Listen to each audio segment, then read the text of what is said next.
Hello, and good evening, and good morning, and all of those in between. We're about to get into some stuff. I hope you're feeling the topic. It's just some stuff I've been having on my mind. I've been hearing these conversations, and I just have to open my mouth. Hee hee.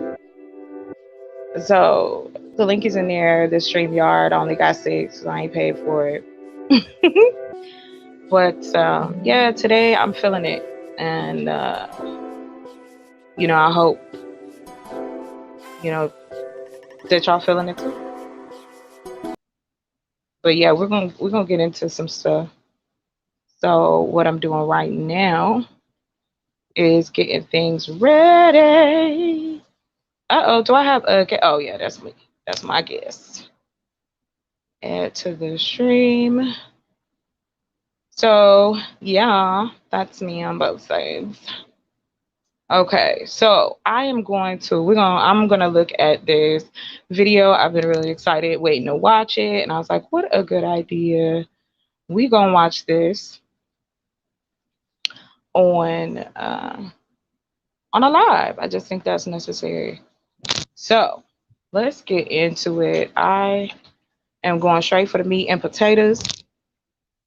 No need to fuss around. So let's go. Okay, let's do this. All right, let's get in here. We are going to bring this in. Let's go. Okay, we're going to share it here. Solo layout. Let's see. Can we get it? Perfect. All right. Okay, so here we go. I'm going to unmute the mic. Hold on. I'm going to mute my mic.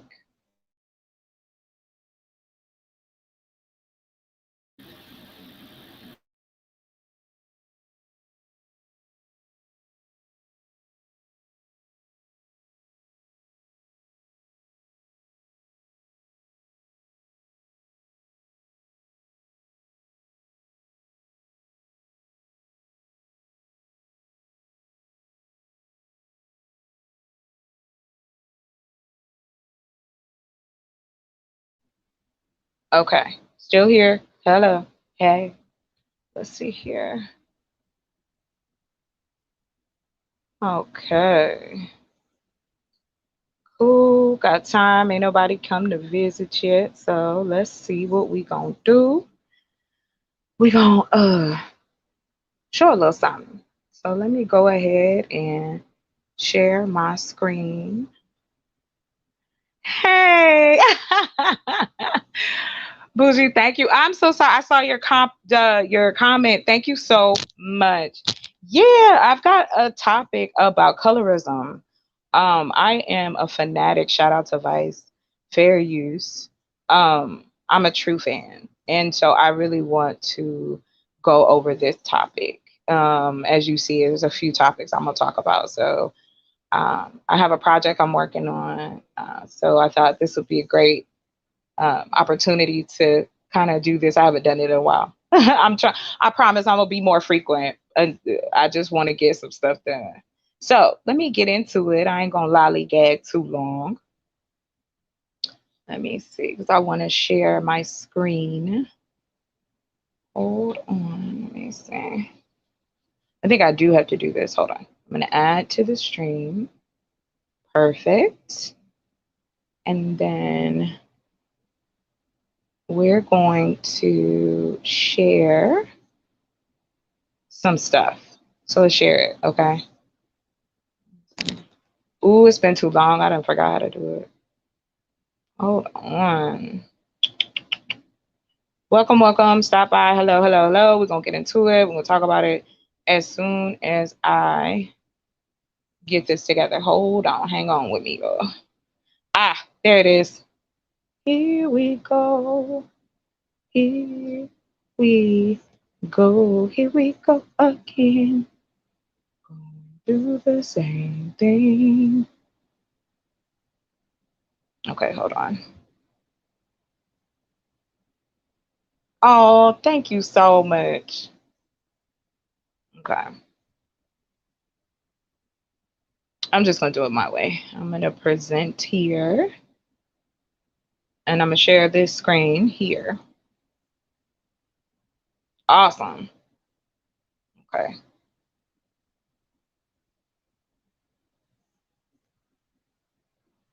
All right. I want to make sure everybody can hear me. All right. We're gonna unmute that.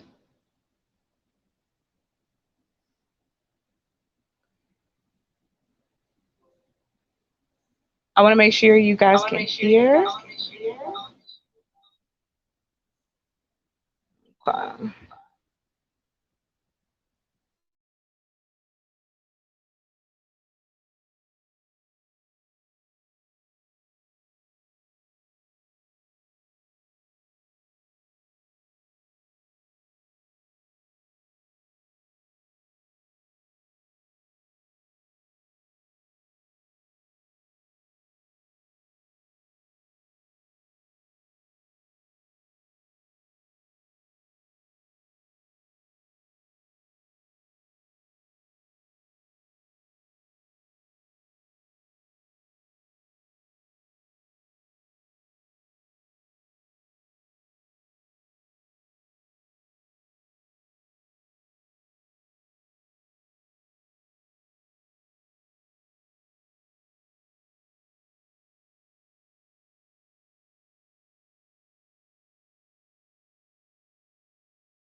All right.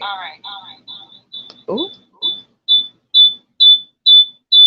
hold on. This ain't working.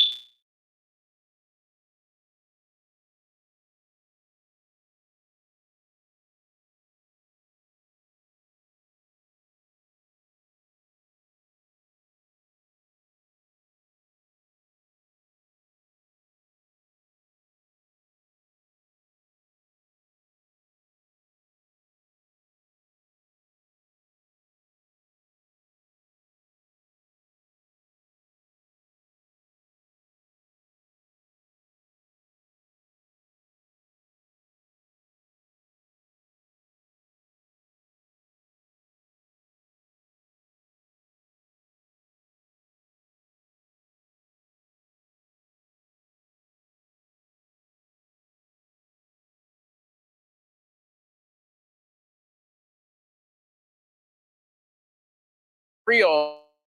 It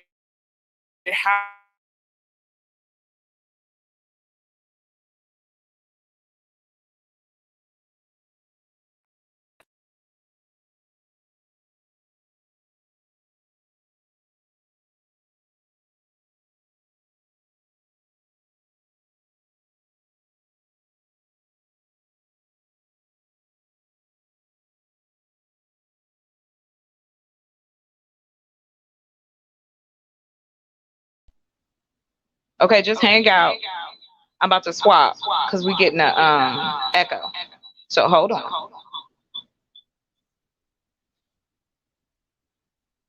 Thank you, lady. All right, let's see. Let me out.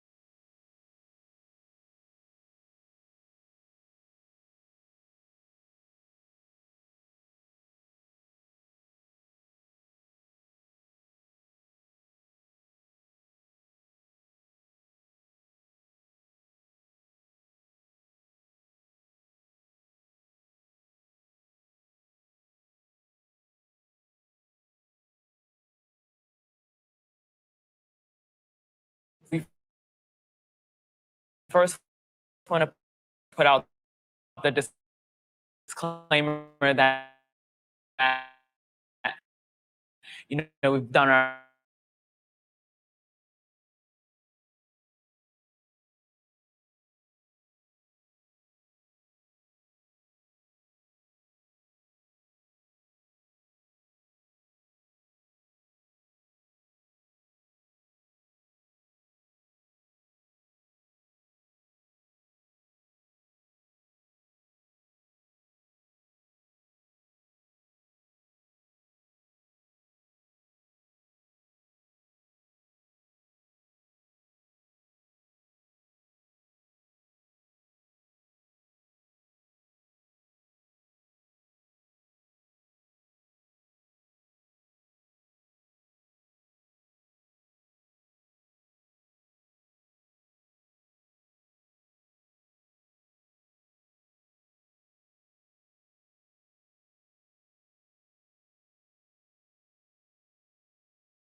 Hey, can you guys hear me? Please put a one in if you can hear me and it sound clear.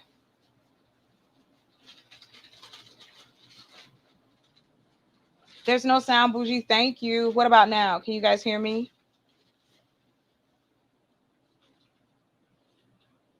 Perfect. Okay, thank you. We just had a few technicals. I'm here. I'm here for it. Like I said, we rocking it.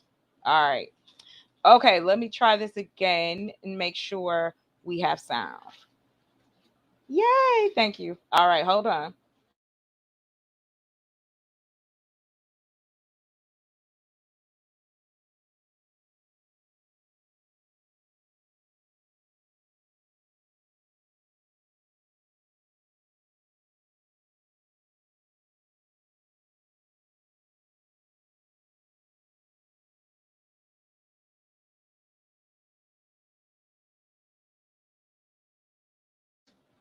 Okay, awesome.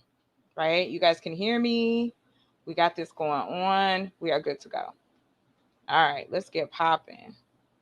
Thank you. This love and support. I can't even be mad. All right. Yes, he was getting on. Yes, he was. Venus, yes, he was.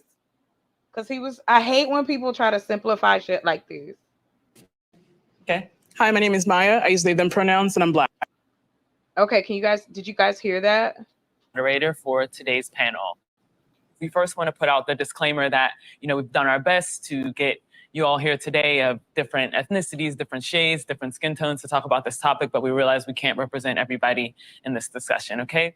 Today, we're going to be discussing a topic that, as a brown-skinned Black woman moving throughout the world, it's something that I think about a lot. It's something that I hear being discussed a lot, both in real life, online, in the media. Today, we're here to talk about colorism. What is colorism and how do you define it? Hi, my name is Koa and I identify as biracial.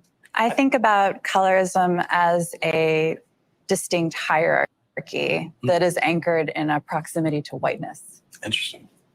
I think colorism is internalized racism. I'm Calvin West, and I am an American.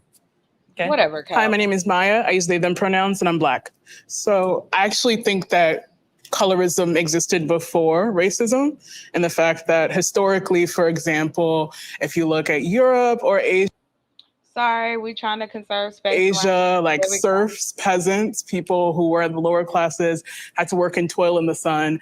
And those who were royalty or aristocrats or whatever tend to be lighter skin. And so there has historically been a privileging of lighter skin over darker skinned individuals. But I think that with the onset of global white supremacy fueled by European colonialism, 1492 onward, it was then absorbed into racism. Yeah, I completely agree as well. I identify as Iranian. As someone who's from like an Asian country that wasn't technically colonized, we even have colorism and that idea even without people coming in and telling us that. So it's almost like a preconceived idea that's in our heads. I'm a mixed race Puerto Rican. And in the Latina community, you can understand it very much as a caste system where there is no shame to address darker. Okay, I'm gonna pause it right here. You guys can hear me okay? You guys can hear the show okay? So you guys can hear what she's saying and everybody's saying, because you got to talk through, because I don't want anybody, I don't want any strikes. So this is something that I've faced personally. Colorism has been a part of my growing up, as well as other friends of mine. Whether it was work, whether it was school, relationships, I've had dudes say some real wild stuff. So let's keep it going, because I really, truly want to know how you guys feel about this. And thank you for coming in. Thank you very much. Appreciate y'all. Let's keep it going. You guys can hear, right? Hit the 1, please. Let me know. Make sure everybody can hear when I play this again. Right? Can everybody hear? Bougie, can you hear? Did you hear the video? Or am I still talking to myself? I just really like this. That's funny. Okay. Let me see. Okay, perfect. Thank you. Thank you. All right, let's keep it popping. All right, we're going to take that off. And we're going to keep it going.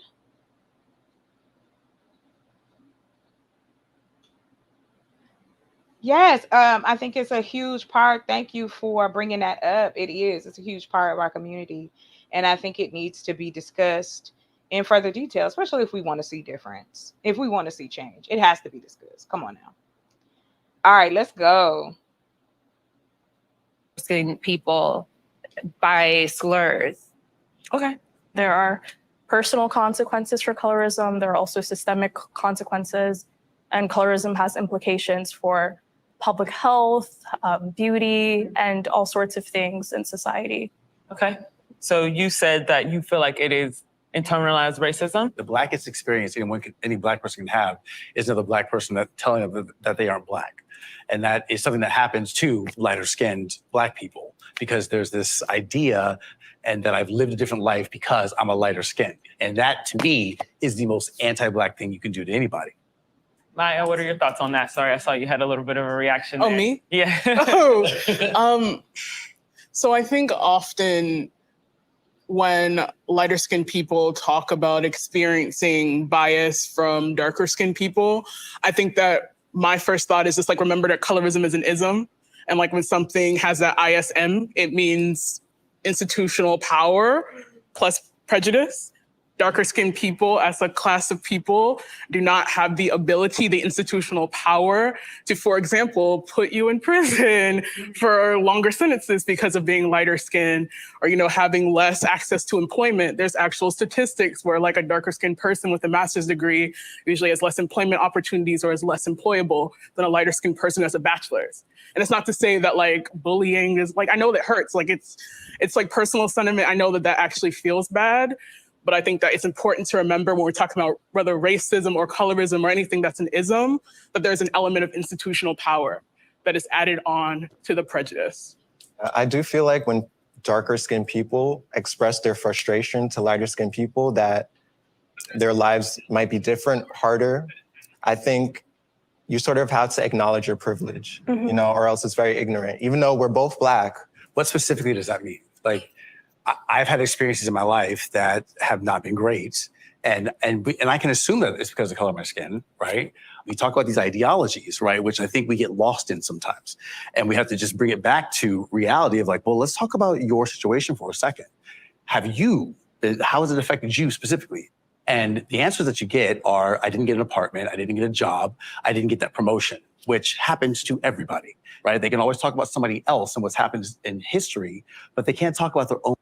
Can I just tell you, I wanted to punch him right in the face. Yeah, I'm violent. I'm bringing it today. I woke up with violence. Okay?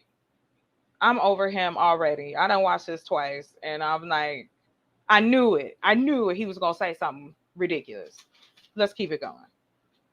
Own lived experiences. And that's important. I have plenty lived experiences. I mean, we could go from like, for me, I'm in the beauty industry, the beauty world. So I get invited to influencer events. And if I look around and I'm the darkest Black person, there's still a problem there. You know what I mean? That's a perfect example of that. And you might not realize it, but white people, lighter skinned people, they might be more willing to approach you because welcome. You are of lighter skin. That's another personal thing that, have you realized that? Yes, I can acknowledge that may be the thing. Here's the other thing that happens. The other side of that, the other perspective on that is that I've done a lot of things in the acting world. I've missed roles because I'm not dark enough. And there's a lot of Black people who don't know that. They have no idea that your skin tone is actually highly sought out for. But I feel like that's acting, they're looking to fill a specific role. Whereas if you're just applying for a job, a lighter skinned person might get that opportunity over a darker skinned person. I get so many personal testimonials from young, dark-skinned Black girls who... And you know what? Somebody said, who is Albino? I can't. Listen. Welcome, Mo. Welcome, everyone. You're absolutely right. He did, didn't he? Venus, I can't. Okay, but anyway, back to your comment. I want to pull this up if you don't mind. I'm going to put you on the spot, lady. I am too. And that's why I do, like I was telling Bougie, I was like, I'm working on some stuff in the background and I haven't really been able to do any lives. So I'm trying to be a little more frequent and consistent and talk about things that, really matter. I'm tired of hearing these one-sided conversations, and it's not even anything that is assisting us in growing on this space. As a Black woman in this space, I don't want to argue with you about who you are as a person. I want to argue about how do we change? How do we fix? Where do we grow? What do we need to grow?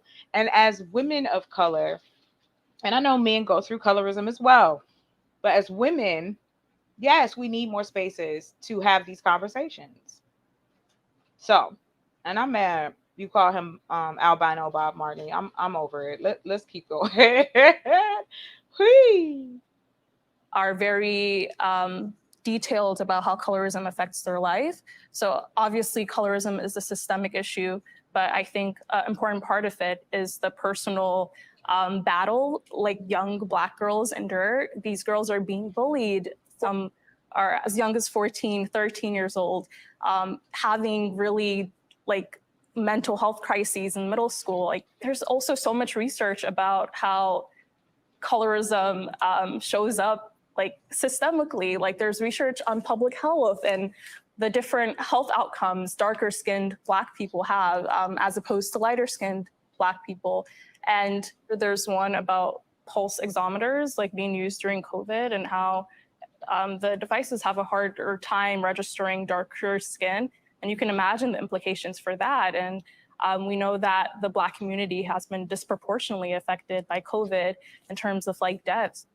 I don't think that evidence can be divorced from the anecdotes, you know, because the anecdotes just supplement that evidence. They help put that evidence into context. And I'm so like fascinated by like the growing like scholarship around colorism, because I think it's about time people treat colorism with the same seriousness they treat racism. Yeah.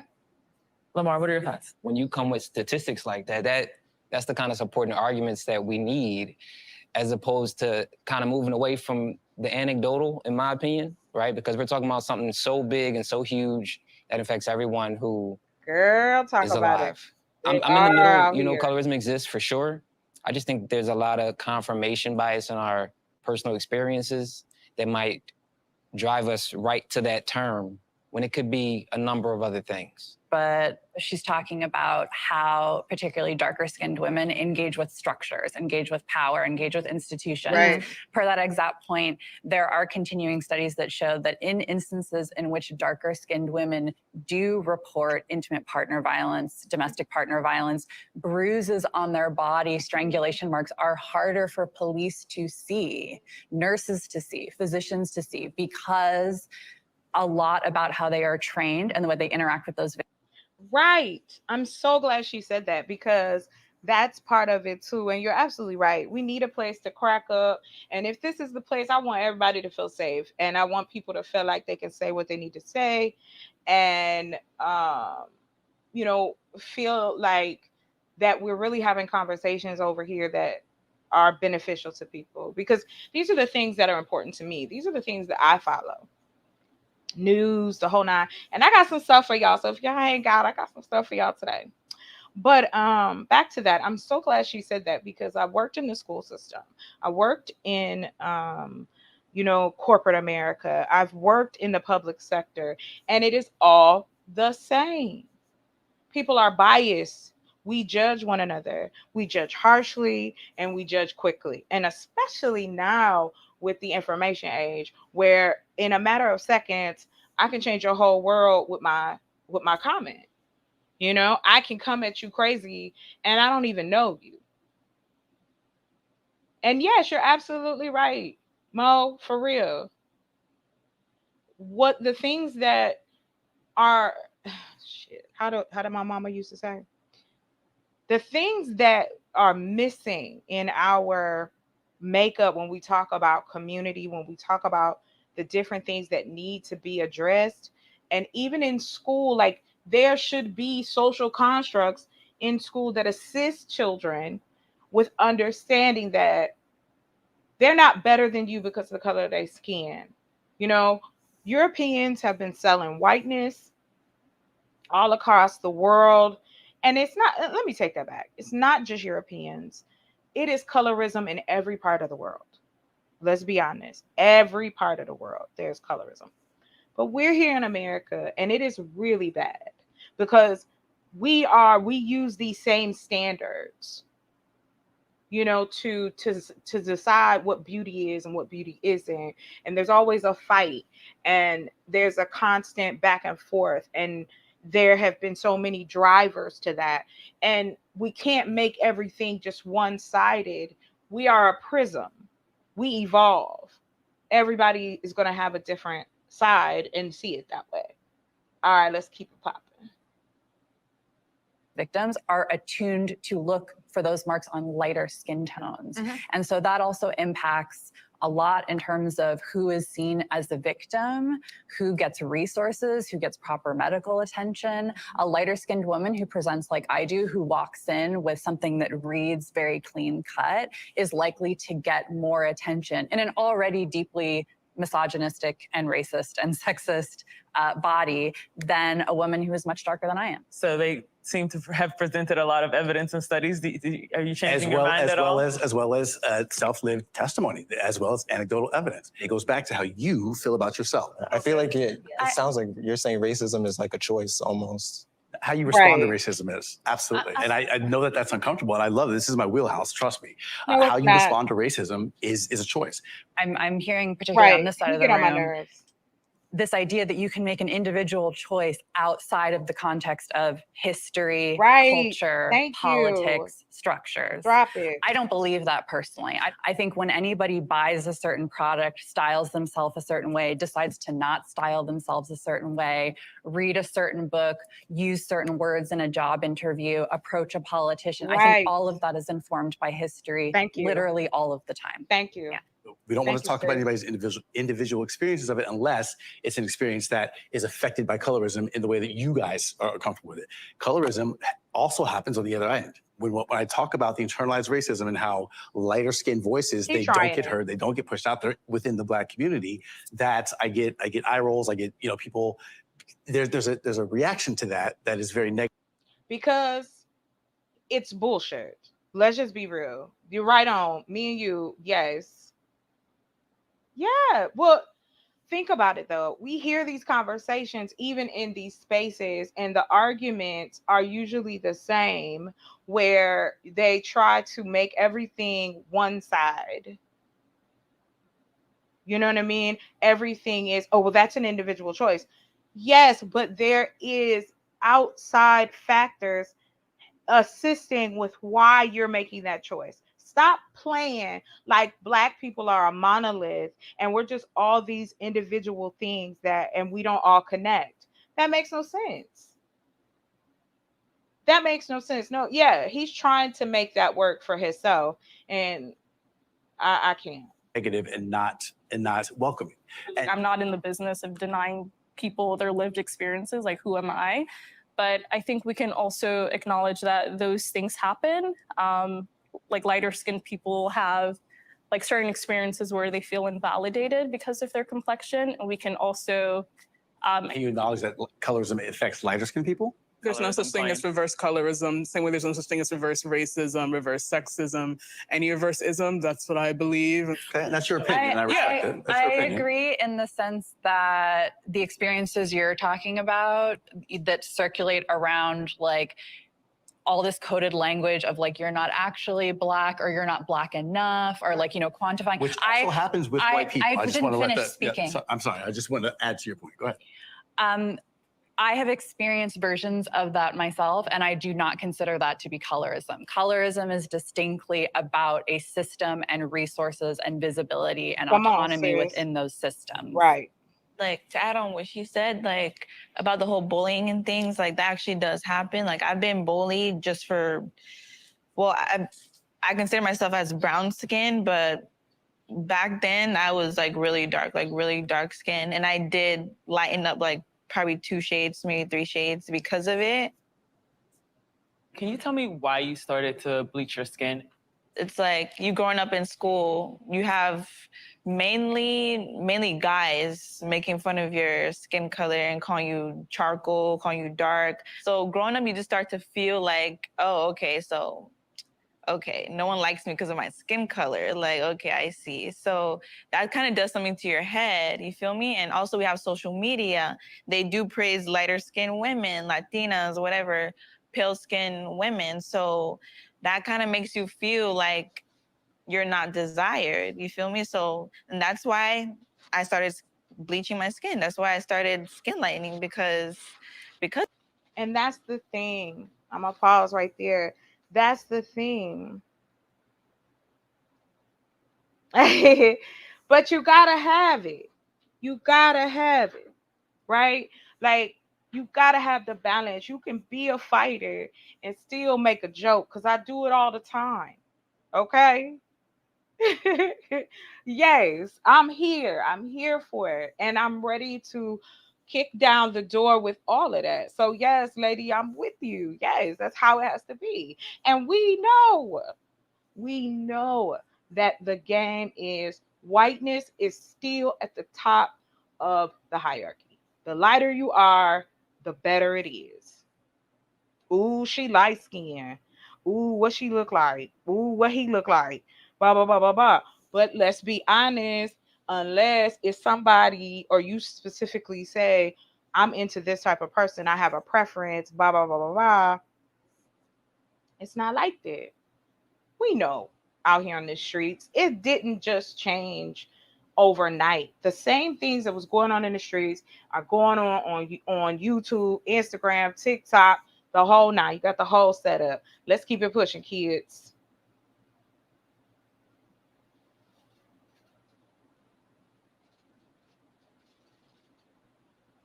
Because of it, and people that do buy my stuff, like, they do tell me that it's helping them feel more confident. And I know it's kind of sad, but it's like, that's the society we live in now. So when people buy your stuff, can you talk about your business and what it is that you sell? I sell skin bleaching cream. Pretty controversial, I know, but I do have negative comments. People saying you hate yourself, you wish you were white, this and this and that. You're a follower, like, just a lot of stuff. But I don't really listen to it. I really don't care. I guess how society sees dark women, like, we're basically the losing team. Like, who wants to be on the losing team? I felt like lighter skinned women, they were more desired and they get away with more and they have more privileges than I did. And Oh, you said she out of line. Tell me why you think she out of line, please. I want to know.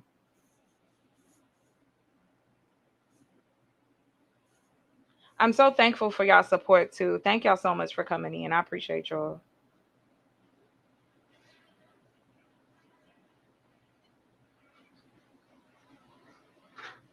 Yeah, yeah, yeah.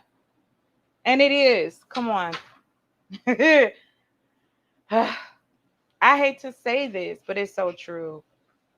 Um, I heard it from black men and black women. I heard it from my family.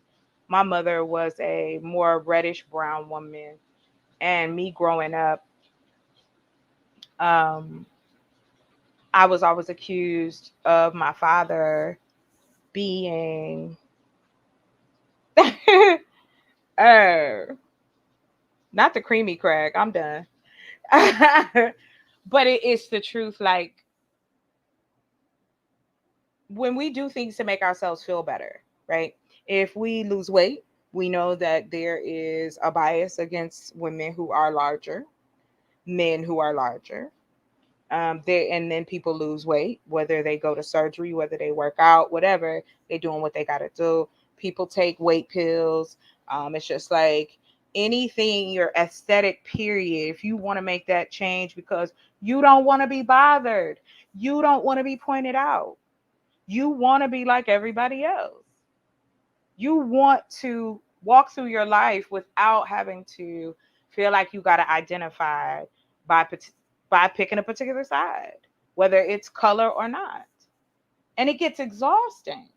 So I can't hate on this sister for doing what she's doing, because there's a lot of women and men who agree. It is lightness, it is whiteness that is being sold and has always been sold since the 1600s in this country. But it has been like that for a millennia. I'll even give it to you this way. When they talk about the Egyptians, um, yeah, right, exactly. Right, bougie, you hit it right there. But it's time to hear this more and more. We cannot continue to pretend like this doesn't matter, because it does. And we talk about the kids so much, but then first, let's get the adults in the right mindset to even have the conversation with the kids to make it better. Come on, let's keep it popping. Also, I also thought that, personally, I also thought I looked prettier later. And for me, I honestly I don't think it's a big deal, because I feel like people want to be darker and people want to be lighter. So I don't see why it's such a taboo. I'm not ashamed of it, because I kind of see the hypocrisy in it.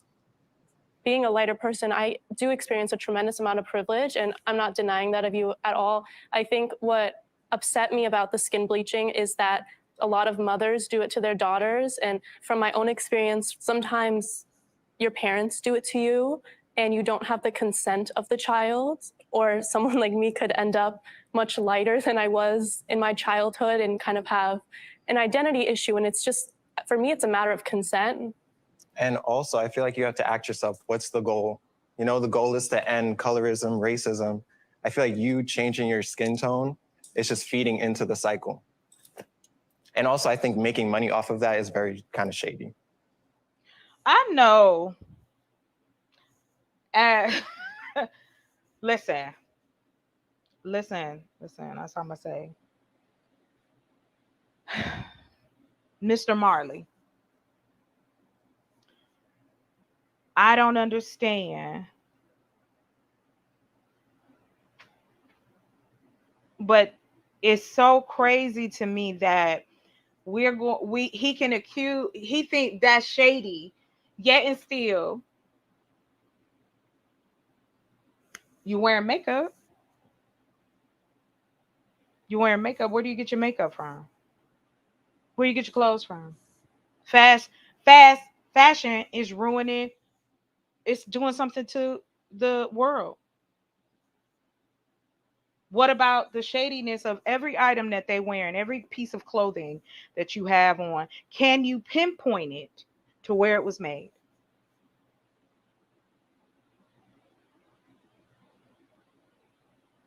It is it is very, very interesting to me that people can point out that this woman is shady because she's selling this cream, yet and still we live in a country that is all about aesthetic, that is all about fastness, it's all about quantity, not quality.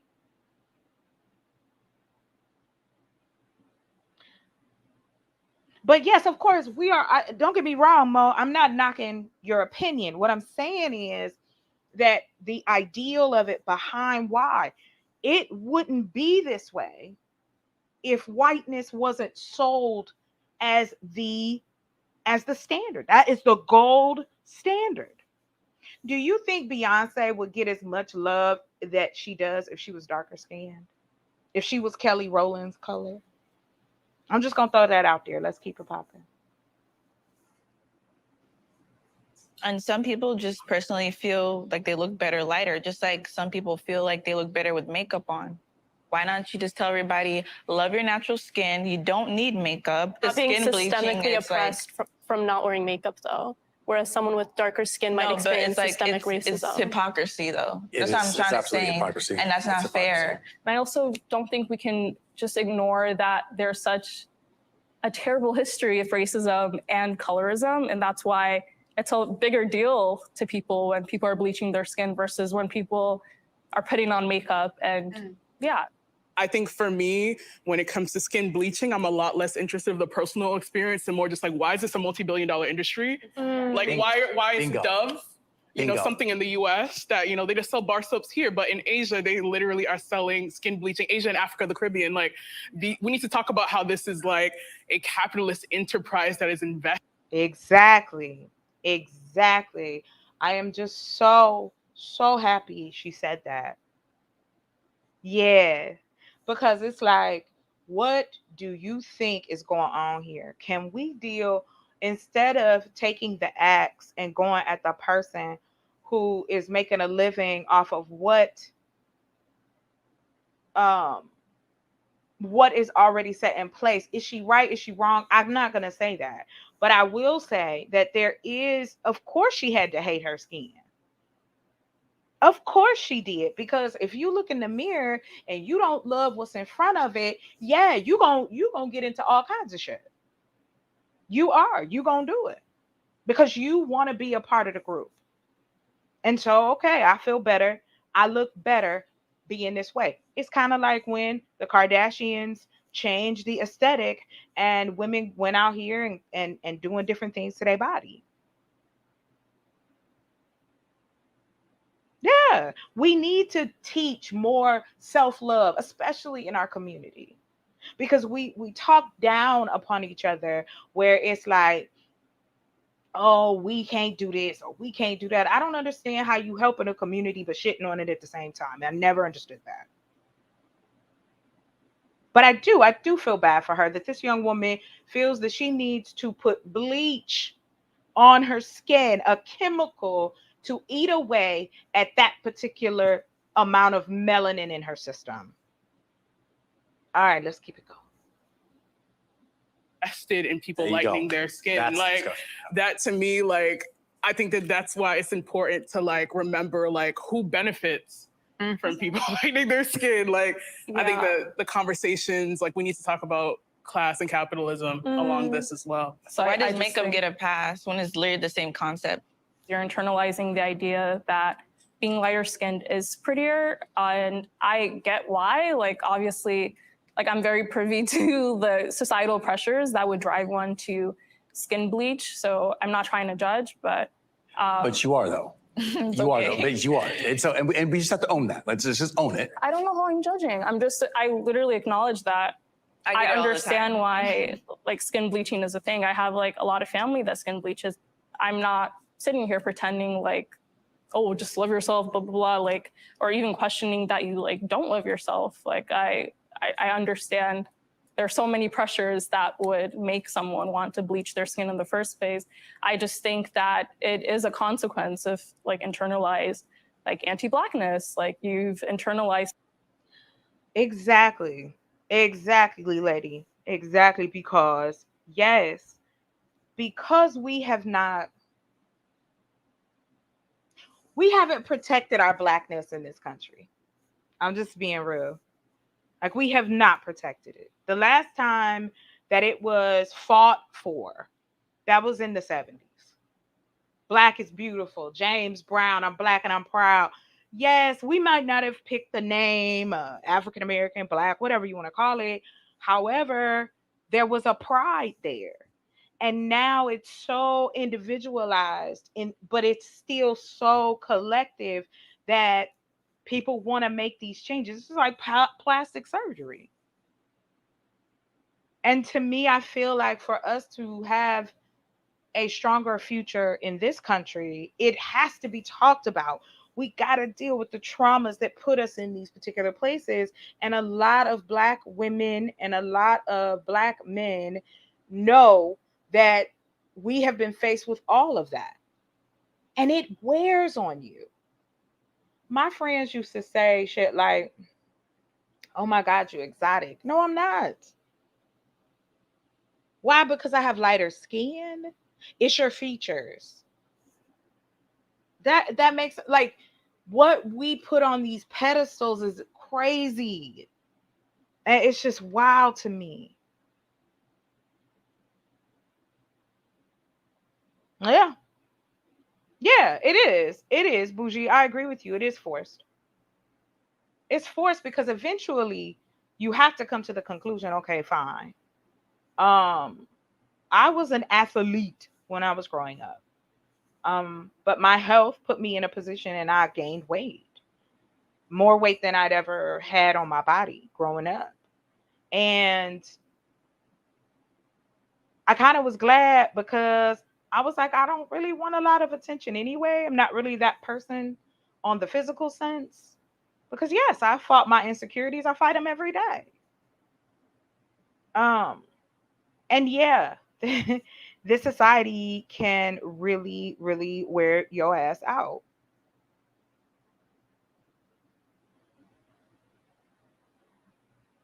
Yeah, Mo, I'm with you. Be easy, or fight them. Right. Exactly. Exactly. Or be ready to be called a name if you not willing. Well, I'm giving you a compliment. You should be happy I'm even talking to you. Blah, blah, blah, blah, blah. Go on. But if you teach confidence, if you teach that it is all right to be you and there is no one next to you, behind you, before you that's better than you. You are unique because it's the only one in the world. Yes, we may share melanin, we may share genders, we may share, our, I'm sorry, not genders, but our sex. We may share those particular things. Outside of that, though, you're still unique. It's like a fingerprint. Nobody has the same. But you gotta, the part that's hard is talking about it, even when you get pushback, even when you know you're going to get the same arguments that make no sense, because yes, the anecdotal and the overall has to be discussed together. But yeah, you got to get to the place where I don't give a D. Yeah, I'm sorry. I'm trying to censor myself because YouTube and all the new rules. I had to come to that conclusion for myself, and it's every day, right? Because every day you don't feel amazing and beautiful and wonderful, and you still gotta love yourself. So I'm loving it, and I'm loving the comments. Thank y'all for, participating. I've heard my friend. Yes, lady, my friend. I stood right next to her. This dude said this right to her face. It's the same. Oh, you pretty for a big girl. Oh, if you got a pretty face, you just need to lose a little weight. Who are you? Looking like a mud duck. Looking like a black mud duck. And black could be any color, okay? But I'm serious. You pretty for a black girl. You pretty for a dark-skinned girl. You pretty for... I don't need you to tell me that. And then when you become comfortable in your shit, let's be real, people get upset. No, not at all. Welcome. I'm here, honey, because I don't get to do lives a lot. So I got some stuff. So welcome, welcome, welcome. Let's keep it going. Something, and it's not to say that it's your fault. It's just like we live in a world and we absorb the various messages, and we are all impressionable. I don't have much to add, but I do think that what I would like for this conversation to do is less of focusing on like your personal experience of skin bleaching in the business, and more of just like you as someone who like had a lived experience of being darker skinned, like you saw, and like you like had like the material experience of like receiving discrimination and like feeling less desirable, and like once your skin became lighter, like it opened up opportunities and doors for you. I think that that's what this conversation needs to focus on. Yes. Of just like actual, like that is a very clear experience and example of colorism. Like it is real, it happens. When like you're I think lighter, yeah, people treat you differently. like that's They what I think this really conversation do. really needs to center on. Why is it societally that being lighter skinned has very clear material advantages of both beauty, desirability, romantic relationships, socioeconomic opportunities? Like this is real. Yes, lady. Yes, honey. Same thing. Welcome, welcome, Indigenous Black man. Welcome, welcome, welcome. Yes, I've heard that. The shit is crazy. Bougie, you're gonna have to. We're gonna have us a little live with the sip sip. Because it's the truth. These conversations have to be had so that we can share these experiences and know we haven't gone through this alone. We're not alone. We do nothing alone, ladies and gentlemen. Nothing. And yes, I have been asked that so many times. Are you mixed? Who's your dad? Who's this? All right, XO, let's throw this up here. What we talking about here? He said fellas need to learn how to compliment a lady without having it labeled, and at the end simply say the person's pretty without having to say for insert skin tone, body shape here. Oh, love it. Love it. Thank you. You're absolutely correct. Absolutely correct. We're going to hold that up. We're going to hold that up. They do. Well, because again, it's projection. I'm going to make you feel bad because I feel bad. Think about it. Think about the people that are in your life. And when you start to change for the better, or you try to love yourself more, self-love is a direct affront to what our society promotes. Our society promotes falling in line. Our society promotes be like everybody else, and then let's give you the facade of uniqueness. But I want you to be like everybody else because it's a business. It's a business as well. All of it is a business. They are the cause and the effect and solutions and so on and so forth.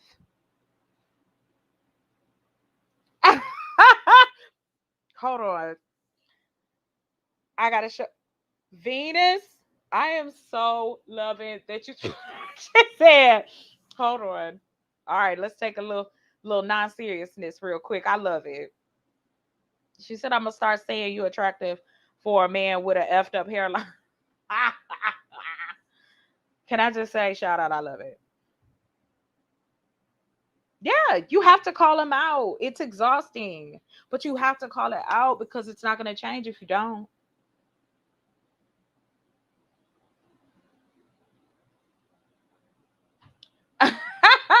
Wait a minute, y'all wildin'.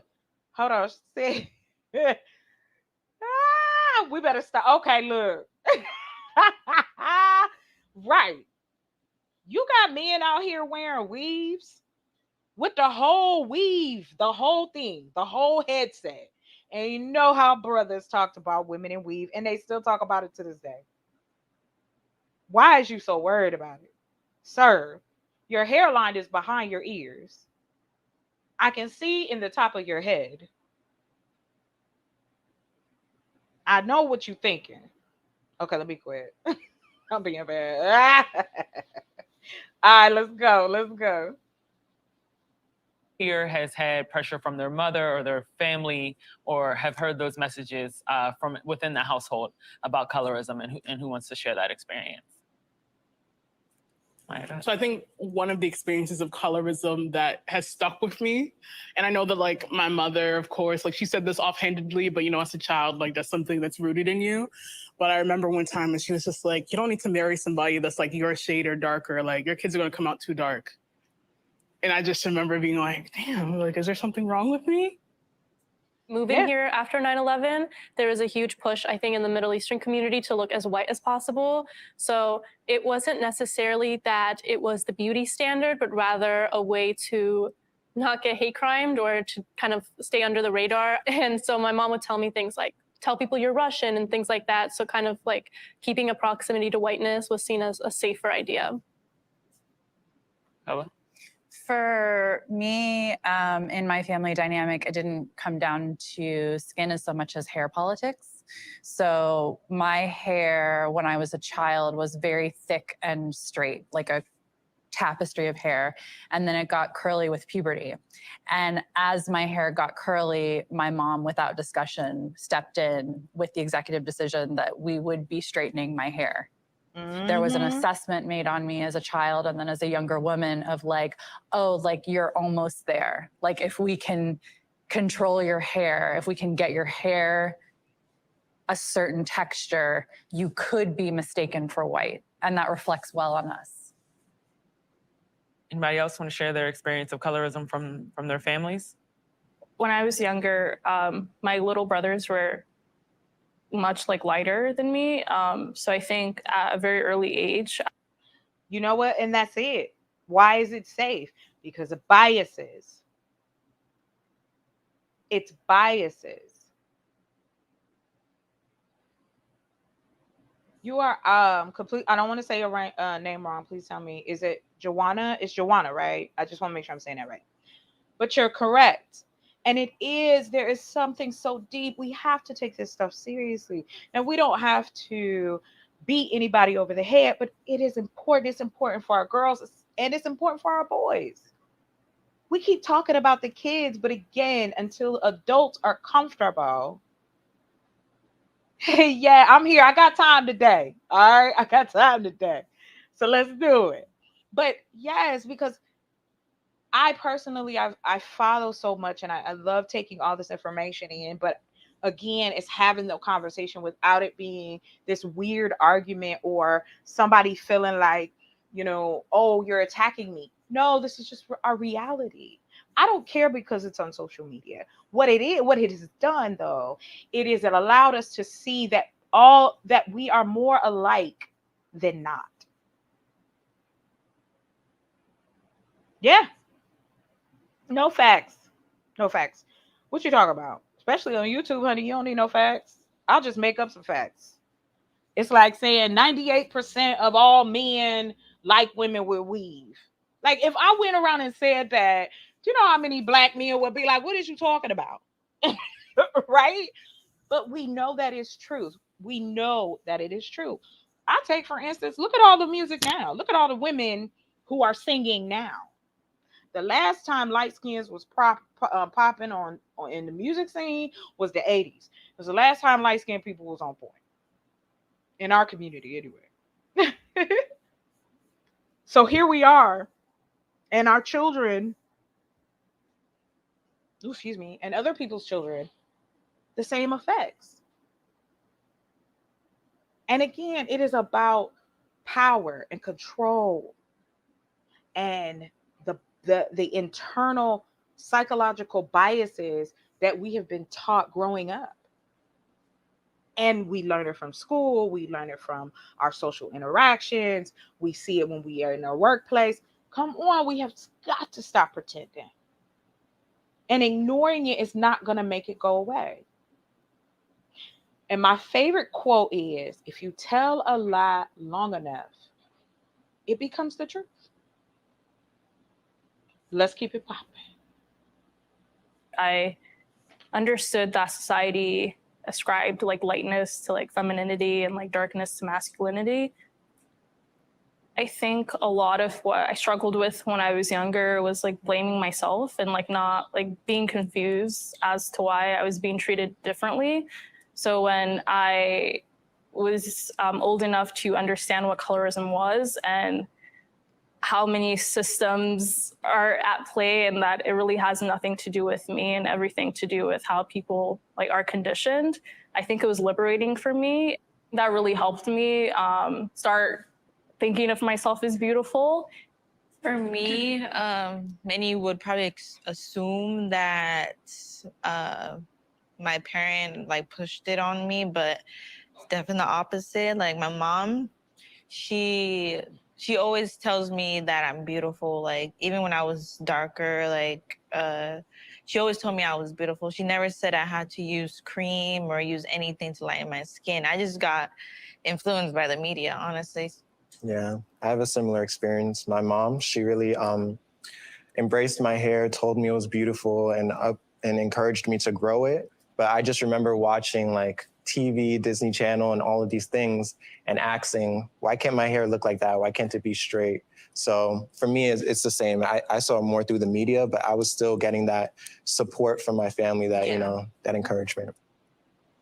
Yeah, it's pretty obvious. I think, you know, what's permeating for me is like information and accessibility to that. I grew up in the Bronx. So like people are around people that look like them for almost their whole lives. And so it's like so embedded that way. It's so embedded, like they stay in the projects forever. And, I managed to leave. Like I went out of the hood to get an education, and, and I already didn't look like them because of my fair skin. I'll go back, and I've been having these conversations, these kind of like esoteric seeming conversations that people that I grew up with have never had before. I think that's interesting. I'm sorry. I gotta be the odd man out again, I guess. What I'm hearing is that because you had a different experience, you think that the people who stayed home, because people just stay home, they don't leave their hometowns, you think that they've been held back because of their race? No, that's not even what she said. No, that's not what I said. Can I punch him in the face, y'all? Can somebody tell me if that'll be all right? Don't tell on me if I do it, okay? It's on site if I see him. Because I'm so tired of people like these. I hear these type of people on here so much. You weren't listening to nothing that child said. I need him to clean his glasses and stop. Let's keep it going. Racial experience will change depending on where you're located, I think, is all I'm saying. And so people might not have as much of an awareness of how they are different from others if they're in a homogeneous environment. So it isn't until they experience something different and are in an environment of diversity and of different experience that they see, oh, wait, maybe I am of marginalized experience. And then they bring that back, and, they can try and pretend like they never saw that, but, and try and integrate back into their home life, but that's impossible. You can't unsee it. So we've talked a lot about some of the systems that contribute to colorism, but let's talk about the media and the cultural aspect. I noticed like there's like an oversaturation I of can like lighter pinch him. skinned All right, thanks, biracial Bougie. women who are sort of like meant to be like the representatives of like blackness on TV. I also think representation definitely can't fix everything, right? But I think seeing more dark-skinned women in the media, like Lupita Nyong'o, who's just like gorgeous, I was like, well, if she's beautiful, it's like, why do I think like dark skin is ugly? And I think it becomes frustrating when you feel like you constantly have to wait for representation. Like everyone will get representation before you. And even when we are presented, we're presented as ghetto and loud. Yes. And, like we're not meant to be in a relationship. Like we always like stress our partner out. We're annoying. Like we complain a lot, and it just sucks. Like I was saying, like it does do something to your head. And I personally feel like Black women are at the bottom of the barrel. Like nobody wants Black women. Like nobody desires Black women. They basically think we're trash. And that gets to your head, especially when you have a whole bunch of, you know, even celebrities, like men, Black men, like wanting to be with white women or lighter skinned women. It makes you feel like you're just not wanted. And it makes you feel like you want to join the hype. And you know, I have to say that this young lady, these look like people that are probably around my brother's age. He's in his early 20s. And so we've got a couple generations. So this is Generation Z. Then you have their parents are millennials. And Gen Zs and millennials are kind of close together. So they're usually the brothers or sisters or the parents, all depends. Gen X, I'm sorry. And then you have your Gen Xers and your millennials. And then, of course, you got your boomers, people being grandma, grandpa. We have 7 generations living at this very moment on this earth, in this country right now. We can see what this has done to our community generation after generation. Yeah.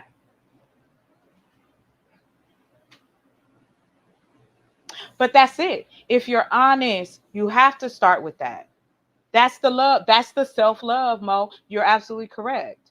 The honesty, and to Joanna's point, yes, you have to. You have to love yourself, but it's taught, right?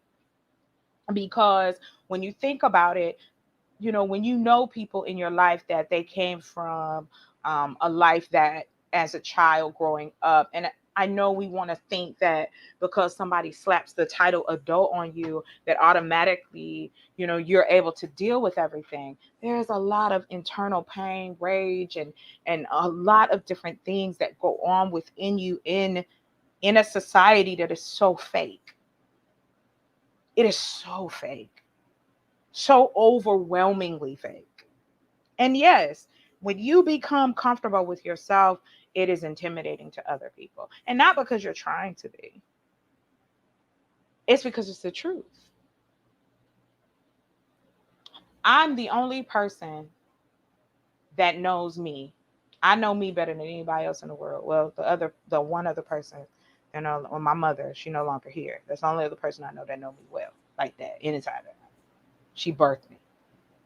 And I was lucky and blessed to have a very close relationship with her, and she hyped me up. She was my hype man, right? Anything I wanted to do, anything I wanted to try, she was there for me and kept me pushing. Everybody don't get that, right?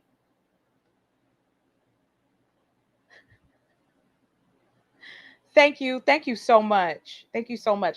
I'm gonna keep it going. I'm gonna let it run a little while because I got some more stuff. If you guys are down to hang out, I got some more stuff that I wanted to talk about, as y'all saw in the title. Again, thank y'all so much for coming in. Please like the channel, please subscribe, please share with your friends. La la la la la. So back to what I was saying. Yes, these are topics that hit home though. Like just because you in your 20s, 30s, 40s, even 50s. Shoot, I was having this conversation with my mother and she was in her 60s. Beautiful, beautiful, reddish brown woman. But she had her insecurities too. You know,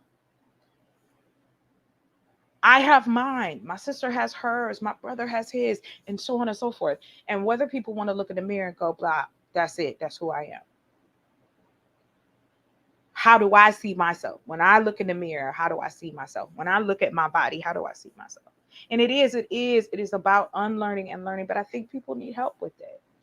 I think the more it's not communicative. We say it to each other. Oh, girl, you got this. Oh, you got this. You beautiful. Da, da, da. There's more to it. And therapy ain't free, honey. Okay? Therapy ain't free. Let's keep it pushing. I'm happy that you guys are really, really enjoying. Yeah. Well, you know what, Joanna, to your point, and this is why I try to, my mother taught me to love other people, love myself and others. What I had to learn was that I come first. And then if I'm okay, then I can help everybody else. And I try to pass that on rather than use it as a tool against people. I want people to feel comfortable when talking to me because I want to feel comfortable. I want to be able to have the hard conversations with people who are like-minded. And like I said, when you don't want to be who you are, you can't get rid of your skin. You can lighten it, you can do whatever you want, but you can't get rid of who you are. When the lights is out, when you're all by yourself, who are you? And that's the person that the world, you say, give them the middle finger and keep it pushing. Oh, come on, lady, you got to do it. Okay. Okay, right. There is. Okay, you're going to have to hip us. Let's keep it pushing. I love it. Thank you for even offering that because it's the truth. You know, if you don't feel comfortable saying those things out loud, it's going to be a problem. It's going to be a problem. All right, let's go. We have made a lot of progresses in the campaigns. You do see a wider range of shades, but why is that all of a sudden a trend? You know what I mean? I'm happy it's happening, but I feel like this is something that should have been happening, you know? And also, a lot of the time you can put these wide ranges of shades in front of the lens, but my question is, when I show up to set, what's the crew giving, you know? Mm-hmm. Where there are people of color helping formulate the formulas of the product, you know? It's so much deeper than just what you see in front of the lens. I do worry sometimes, like Isaiah said, there will be, and again, I use this word very intentionally, moments, but it often gets translated back into the culture as a trend. Trends are not lasting, trends are not legislation, trends are not resources, trends are not restructuring of ideas and resources. Let's bring it back to social media for a second. What do you think first when you hear the word cultural appropriation? Cultural appropriation to me is not braids that are being stolen or something, or things that are, you know, people. If somebody can do braids and they want to do braids, they can do braids. That's not cultural appropriation.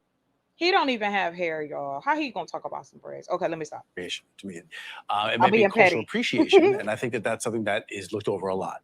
I think that cultural appropriation comes in place where, like political parties will use struggles of Black people to get laws passed or something like that. That to me is cultural appropriation. When it comes to cultural appropriation, the reason why, for example, indigenous peoples of the Americas don't want you wearing a headdress is because what has happened in the last 500 years, like literally acts of genocide, being put in boarding schools, like literally being killed and discriminated against and experiencing real harm for like being able to wear their cultural traditions. We're talking about the Black hair textures discrimination legally because it happens, because there are like, for example, schools, like workplaces, like various forms of employment that say that like you as a Black person having this Black hairstyle will not be accepted. Like we're not okay with that. And so when I see a white girl wear Fulani braids or type of braids, whatever type of braids, I'm just like, you're never going to experience in the way that like a Black person is for wearing their own cultural traditions, like real like socioeconomic discrimination. Like, I don't know. I just think that I'm over it. I kind of wanted to touch on like the idea of cultural appreciation. And for me, I do love when people take certain aspects of my culture and when they credit it to mine. And I think oftentimes we can see on TikTok and other medias, like sometimes white people act like they thought of. I love your question. I'm gonna put it up here. I want to talk about it for a second. No, there's nothing wrong with it. Because, honey, I used to do hair, quick weaves, the whole nine. So I used to do it. That in itself, that's a skill in her culture and growing up and however she was touched by that particular skill. No, not at all, hon. Listen, I done all kinds of hair. Who cares? But that's what I'm saying. We have dumbed it down and we beat it over each other's head so much that we have to question everything we do, especially if, like, say for instance, if your friend is Caucasian, is that gonna be a problem? No, I don't have a problem. I don't care about that. That is not the problem. The problem is that we have a society that capitalizes off of the traumas that they have created for us. They are the and when I say they, I'm talking about whether they're white, Black, wherever they come from culturally, the culture of business, the culture of this is the standard that has been pushed so long, and it's taught even in school. I'm gonna tell y'all something real quick. I've been working on these coloring books for Black boys and Black men, right? It took me months to find coloring pages. So then I just had to create my own because there wasn't any. There wasn't anything for me to offer because I like making coloring books. But it's just those things have such a bigger place. But then somebody will try to come at Joanna and go, "Oh, you let that white girl, do your hair. So what? As long as your hair was good, what does it matter? Don't we let people of the Asian persuasion do our nails? Come on, let's keep it popping." An idea that's like historically existed, and that to me is not appreciation anymore. The line for me is just between appropriation and appreciation is benefiting. You know what I mean? If you do something that a culture has been teased about, put down about, and then you put it on now that it's a trend and you're benefiting from it, you're getting these followers, you're able to raise your prices because of that. All of these things are really detrimental and they're kind of heartless. With these platforms that are new and are emerging, the same dynamics are mirrored back to us, whether that is racism, colorism, misogyny, Islamophobia. When we have new platforms like this, they are not bigger than these things. They do not exceed these things. They literally just mirror back these same realities, these same problems, these same dynamics.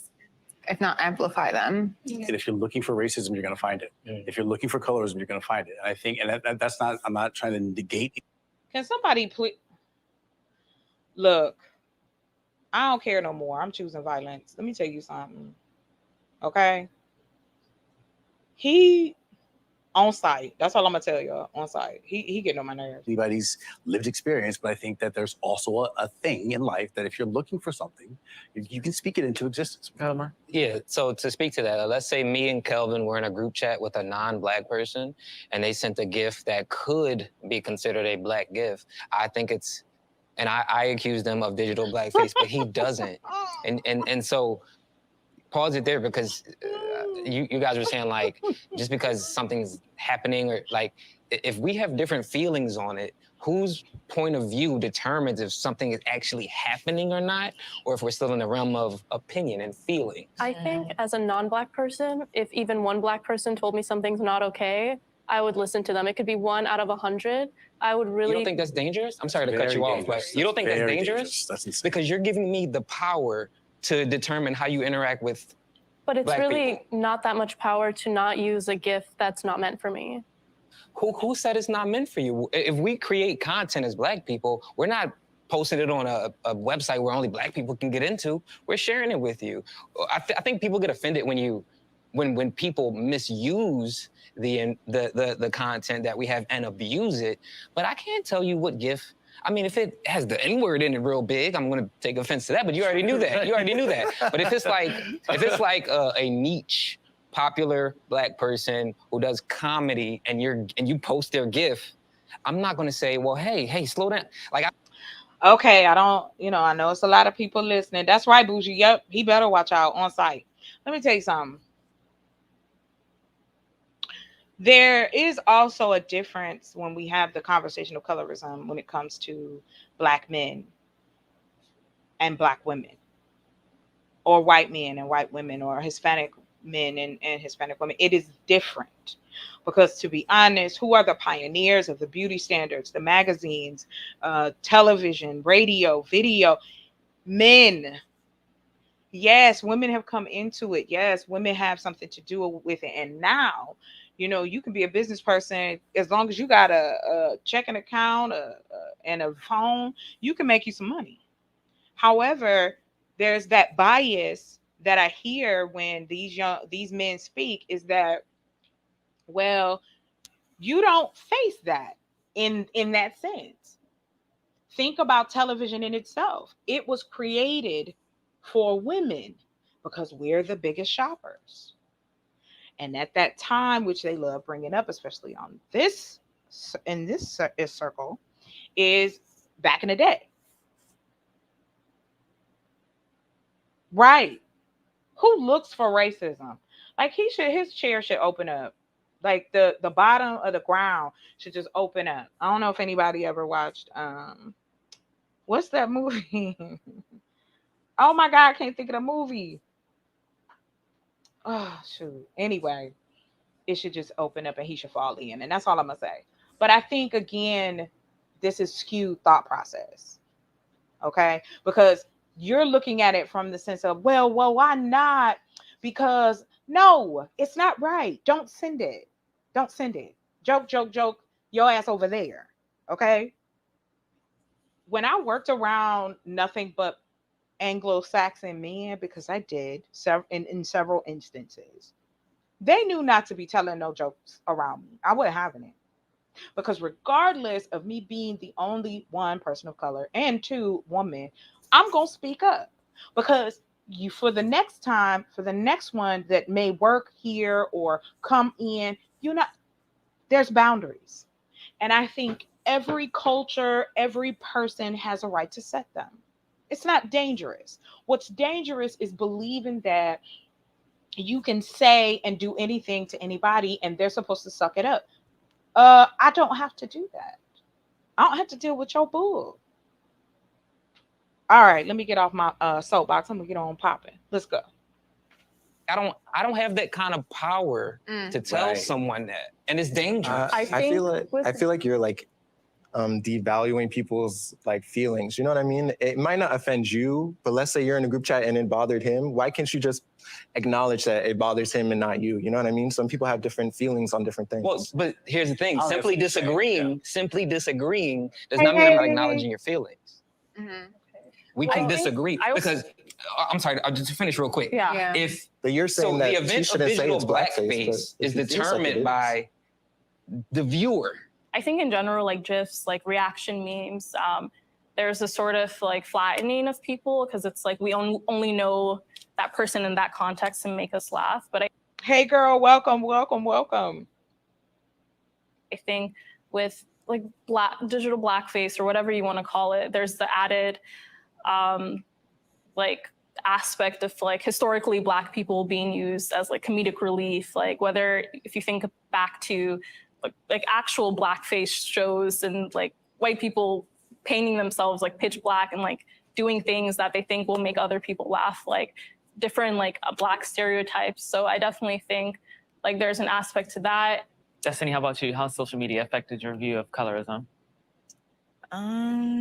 Like with social media, light-skinned people are important and they're pretty and this and that.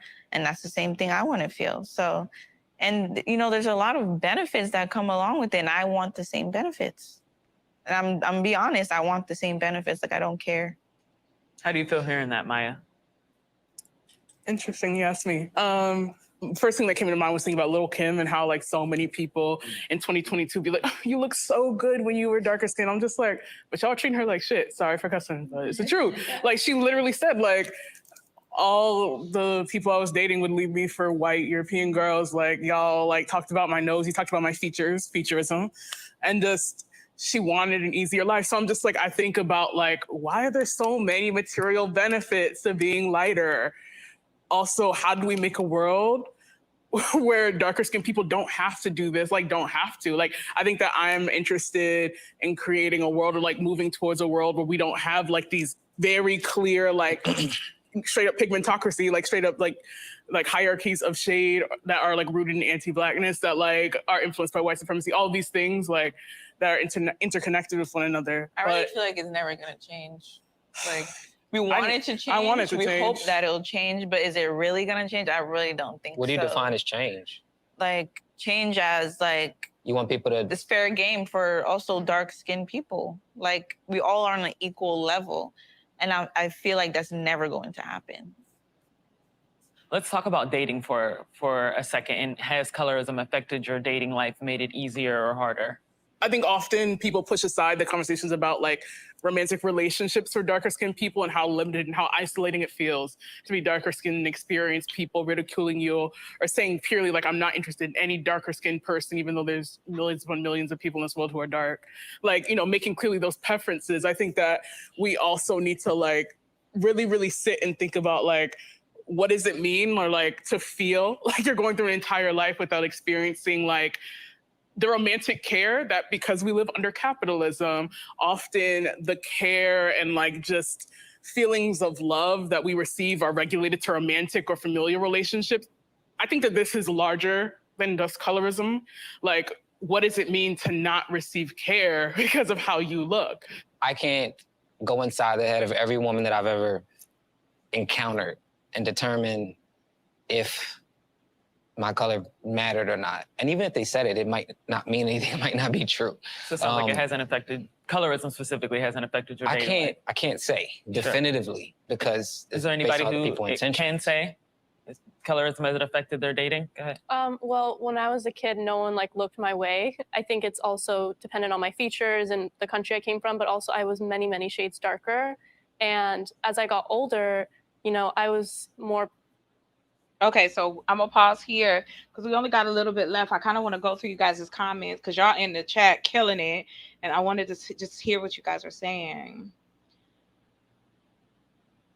Am I wrong for sighing?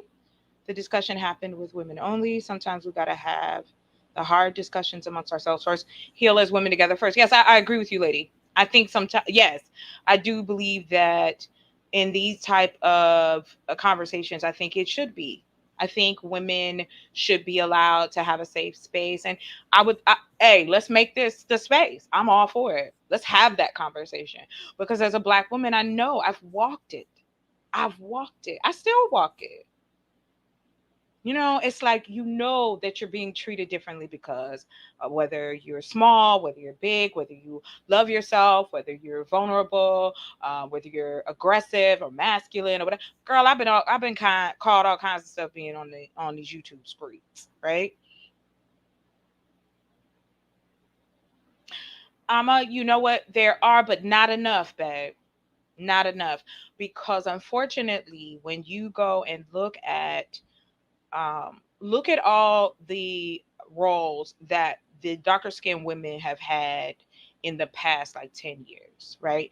We cannot negate the fact that even though there are beautiful, melanated, deeply melanated women in this country that are loved and taken care of, outside of that, though, we cannot negate the fact that there is a problem. There's a problem, a huge problem. Because again, it is different on the other side. I'll even let's take color out of it. What is attractive? What is considered beautiful in the Black community, right? Like for real. I'd like for you guys to give me just what is considered beautiful in our community.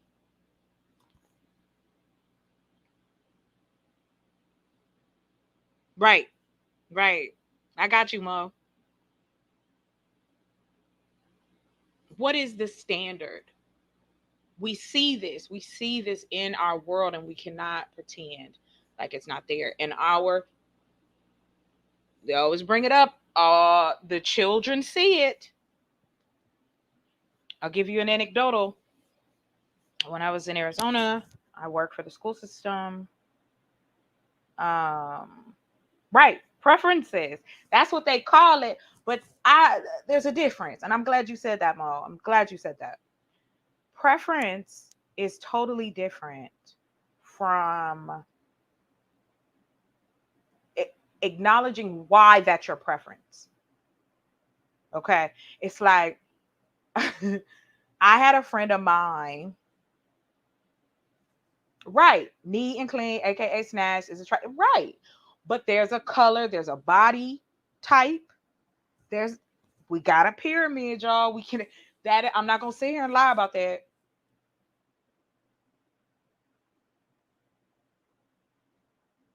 Oh, great. Yay.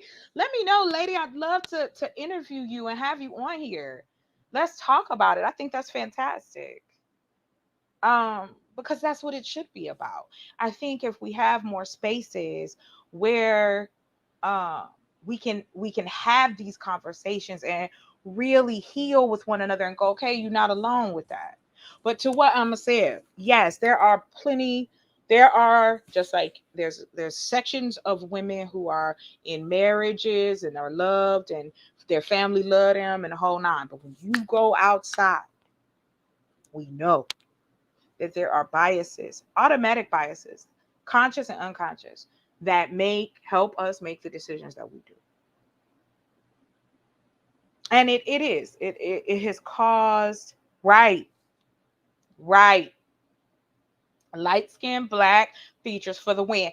Right, Mo? That is at the top of our hierarchy. I like Beyonce, right? So I'm gonna use her. I'm gonna pick on Beyonce for a minute.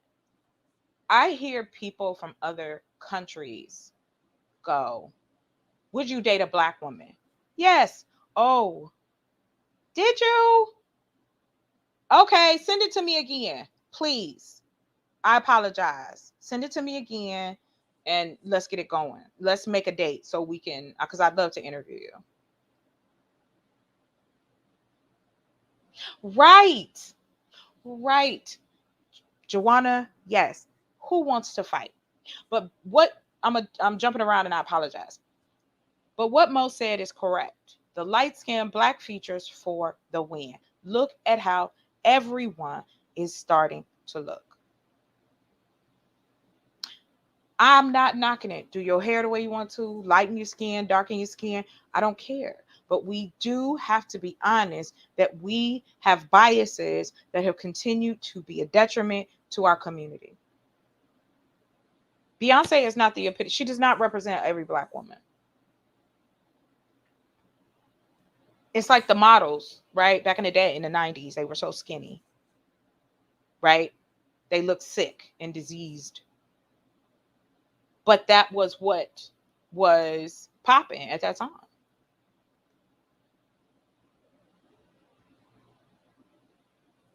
Girl, listen, we got to make that happen. But I feel like it's necessary to what the young lady said in the video. The love is gone. That's right. Some people love me, some people don't. I'm okay if you do, and I'm okay if you don't. And I don't lose no sleep either way. I'm still going to keep it pushing. But unfortunately, we learn that usually through trauma, right? And you're absolutely correct. I was told the same thing. I was bullied too. I was bullied for how I spoke, how I looked, how I acted, how my hair was, how I dressed. You know, I was a weirdo as a kid. Smart, but a weirdo. um, And it took me a minute to embrace who I was because I went through those same identity crises. I think a lot of people go through in our society, men and women both, especially in our community, because you do. You want to be appreciated, you want to find your tribe. But we're gonna finish it up. It's only like a few 11 minutes, and I'll keep it. And we're gonna move on to another topic. If you hanging in there, thank you so much for coming. I appreciate y'all. My internet working good. We're gonna keep it going. Let's go. I could say palatable to the white man. The people that might come up to me at a bar feel more comfortable coming up to me rather than someone who might be a darker Middle Eastern person. And I've been told things like, oh, you're Middle Eastern? I thought you were white. Like, you're so pretty for Middle Eastern. And it's like, what? Like, that's such an odd thing to say to someone. But I have gotten that many times in my life when my skin tone changed. So for me, it's reverse. In the gay world, it's different. White boys want they want the BBD. You know what I'm trying to say, and that's just a true phenomenon that we navigate. In that, if you're light skinned in the gay world, you're not sought after like you are as a darker male. You're not sought after from white men from or white from men like other black men. Absolutely, because that's just they want the darker the berry, the sweeter the juice. Like that's what's sought after in the gay world, and that's specifically with white men. I haven't.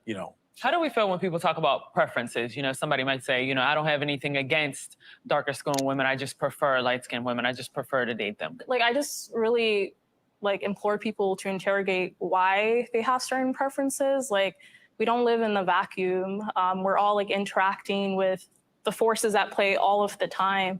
So we don't come and arrive to our preferences independent of racism and featureism and fat phobia and texturism.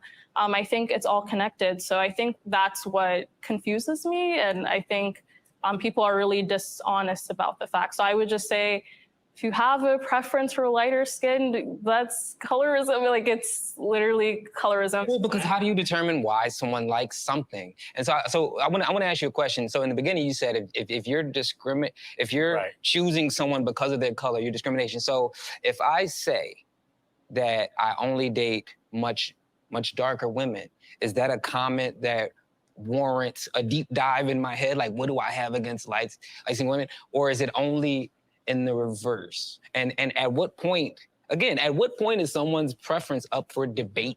If you have a preference for lighter skinned women, and we're all agreeing, I think, that colorism exists, I don't understand how you could arrive to that preference independent of colorism, the system. I think more people prefer lighter skinned women than darker skinned women. And I don't think that's a coincidence. Who you date says a lot about who you will advocate for, who you trust, who you believe deserves support, who you're willing to show up for. This is why I said desirability politics, because it is political.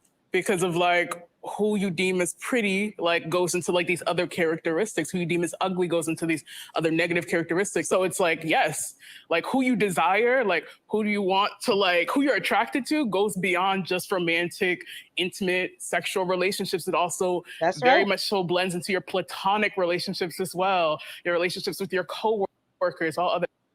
Right. So it's thank you so much for coming. Happy Sunday to you too. Again, like I was telling Bougie, I want to do more of these. I want to have these conversations about the topics that really matter, that are happening. I am a politic freak as well, so I'm gonna be popping in with some politics. So moving back to what she said, and I really enjoyed how this young lady, phrased, how things are. It's we have to stop pretending like these things do not make a difference in why we make the decisions that we make.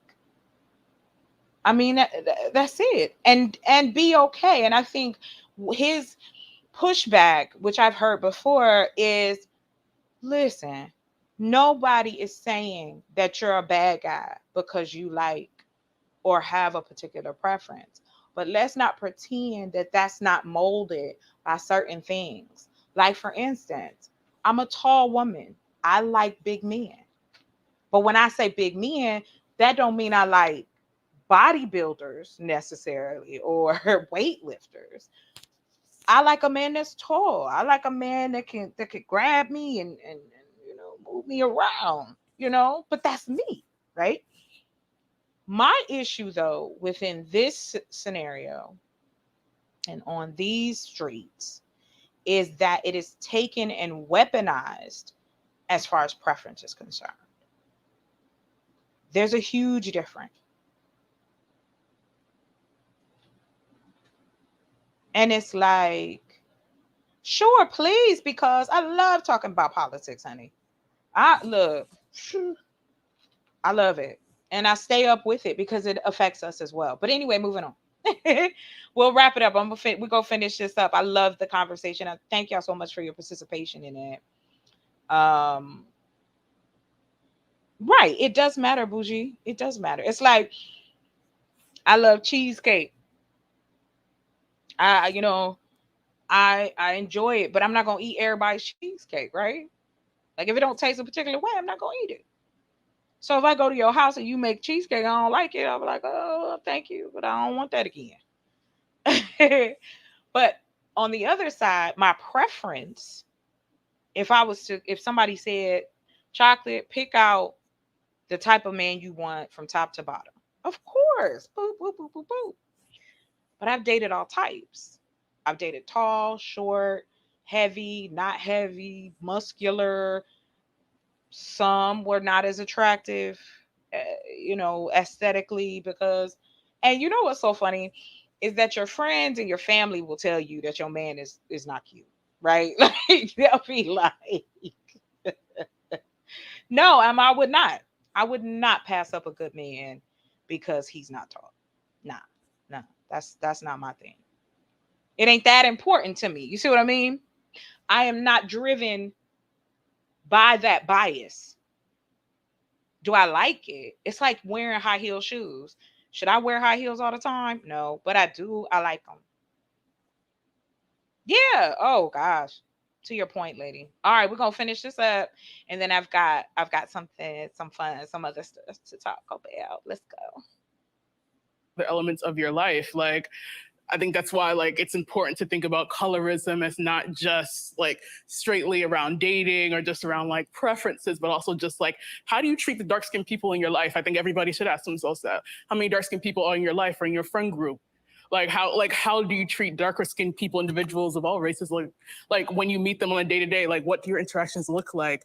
What are your thoughts about them? The type of attention that I have received societally, professionally, and culturally is unlike anything that the darker women on my side of the family have experienced. It's very clear that when white people approach or engage with us or interact with us in any way, I am the one they feel comfortable talking to. I am the one that they want to take the order from. I am the one that they bring the bill to. I am the one that is deemed non-threatening. I am the one that is never loitering. I am the one that could never be doing anything wrong. Right. And I feel like for the darker women in my family, that's extremely painful. Oh, Thank you for sharing that. it is. So it's clear that, we obviously have different views on this topic. If we have so many people that are on different pages about this issue, how do we move forward as a society in changing it?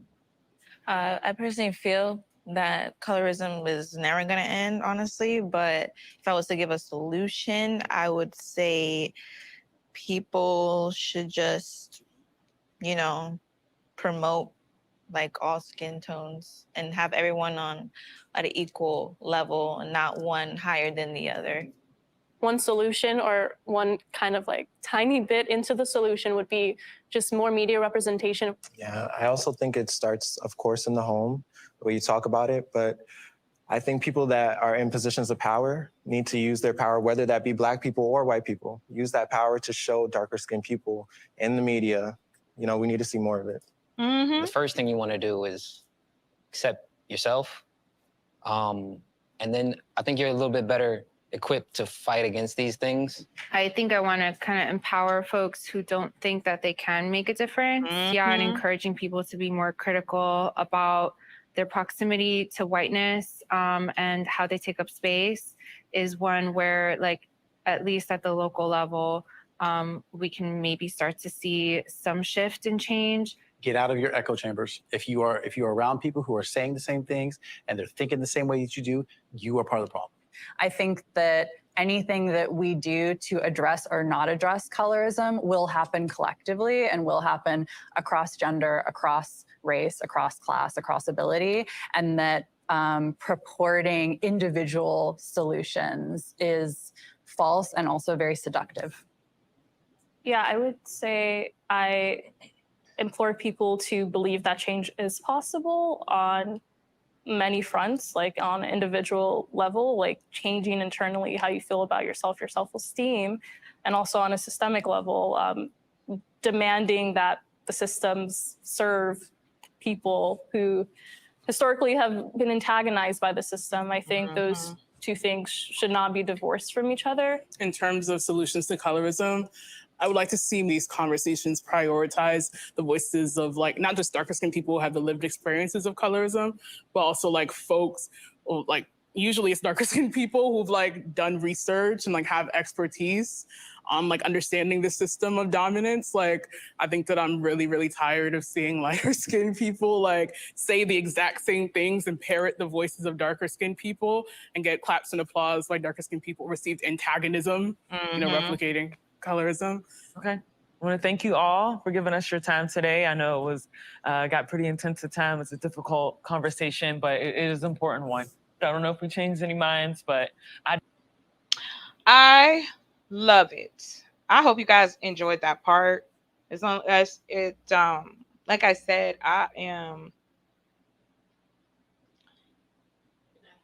get the vibe. Like, I appreciate what she's saying, but I don't like those type of statements. Like, well, it's like it's darker skinned people that, you know, are we don't know that. And welcome, liberated soul rebel. Welcome, welcome, welcome.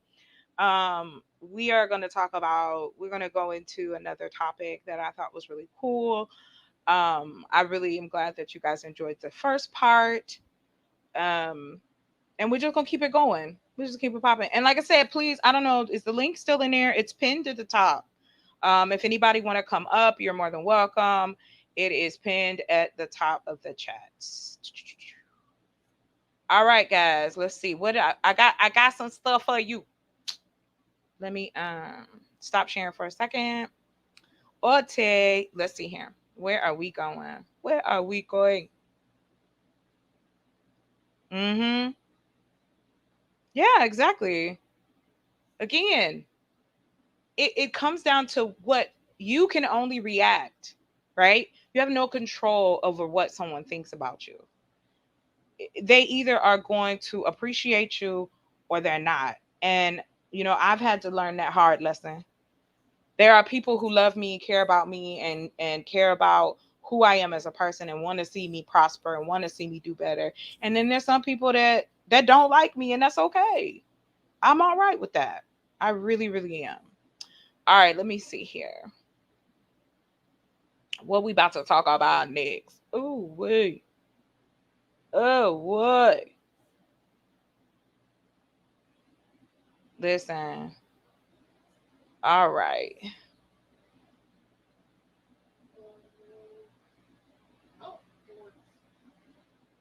Okay. There's another topic that I am in the we talked about colorism. I want to talk about consent. Especially when we discuss young women and older men. No knocking, no men. Please do not feel like this is not anything negative in that sense. It is just something that is a part of our community. It's serious. It's a part of what's happening in our country. Being that I know, I've gone through it as a young girl. You know, I came into puberty pretty early. I started looking like what is considered a woman or having that shape that was considered attractive. I'ma say, you know, mama was a brick house. You know what I mean? Yes. Go where you are celebrated. It's hard for people to do that though. You know that. Because if you don't appreciate yourself, what does it matter? You have to appreciate yourself first. Because if you don't, none of that matters. Because a person can feel. It's kind of like when we say somebody is vulnerable, we can tell.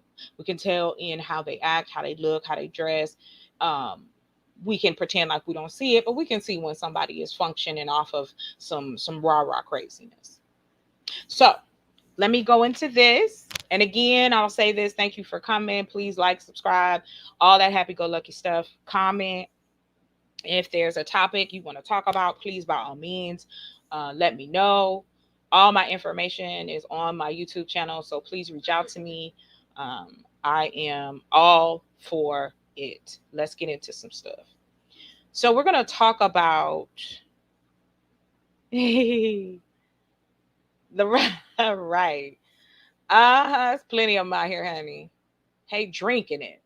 So I got a short, and I wanted to pull this up. See, I should have said it. See, but look here. Yeah, I come from on both sides of the family. All I'm gonna say is the women in my family got everything. The plates is full on both sides, honey. Okay, so we're gonna talk about that. We're gonna talk about the age of consent. I'm gonna pull this up. I'm gonna share this with you guys. Um, and it's real short. It's a real clip.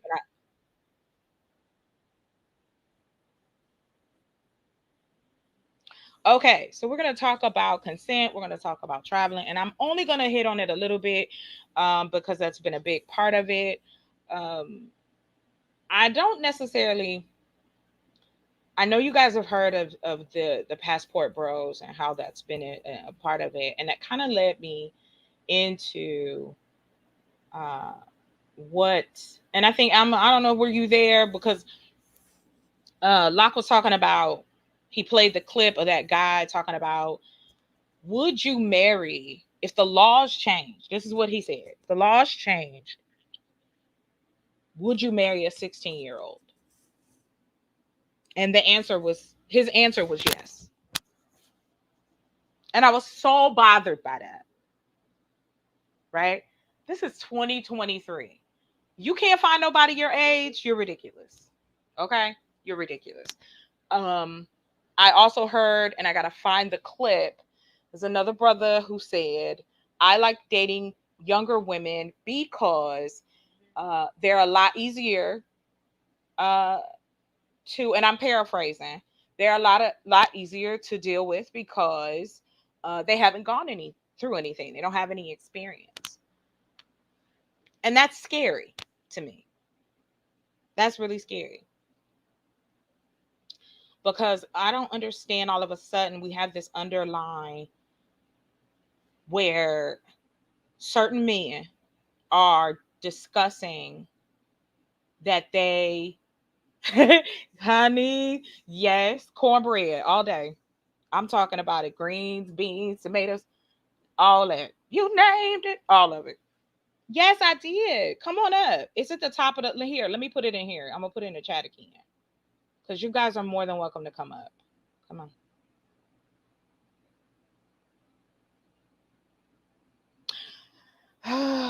Yes. She said I ain't catch that. All right, hold on. I'm gonna put the link. It's at the top. It's the pin comment. Hold on. Let me drop it. Let me drop it.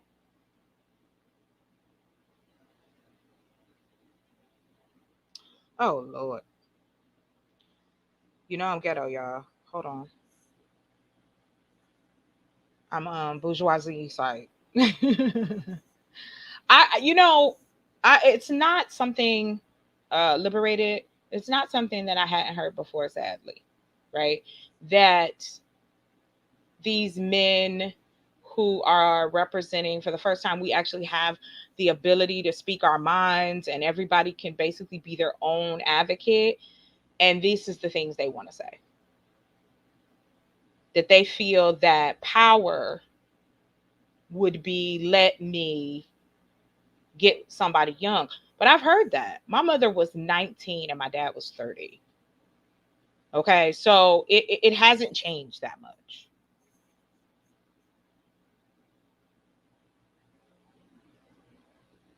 Yeah, come on up. Come on up. Because as you know, I love running my mouth. It just is, it's insane to me.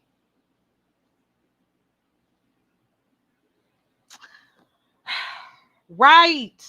It's like, okay, for the first time, this is what you want to talk about. Like, come on, bruh. Now, if I said that, like, okay, I'm gonna be real. Like, if I was out here, like, you know why I like younger men, so I can, I can bring them to my hand. I'll take it back. I'll take it back. Oh, welcome. Well, hello. Can you? I can't hear you. Is your mic muted? Joanna, you with me? Hey, I think I'm doing Hey. something wrong. Now you did it right. Now I can hear you. Hello, hello, hello, hello. Where'd you go? Come back. Okay, there's a mute button. So there's a button that says just hit unmute. Okay, right there, and then unmute yourself. Right. There you go. I can hear. I know you coming in.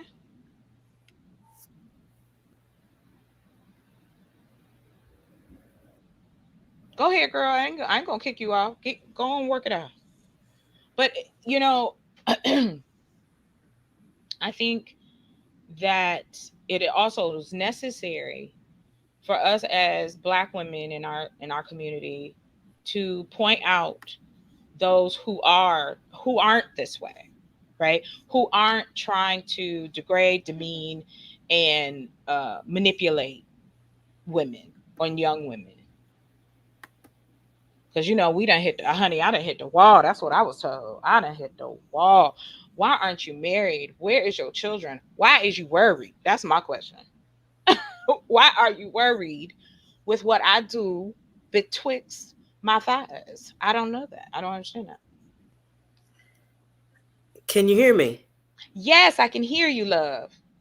Okay, I think I corrected something. I think I had multiple things going on, which was causing an echo. Is there still an echo? No, you sound wonderful. I can hear you clearly. Welcome. Well, let me tell you something. Age in relationship changes over time with the culture. Mm-hmm. For instance, my mother's mother, who passed away in 2019 at I'm sorry. 99, Okay.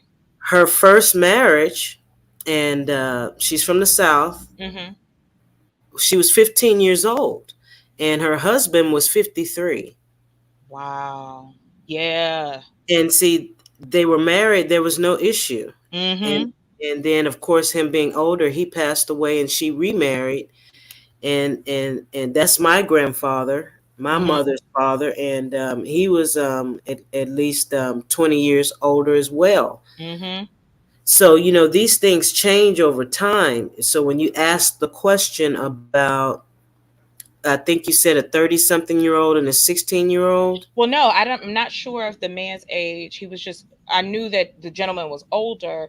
He responded. I guess on his panel, someone had asked if the laws of consent were changed to 16.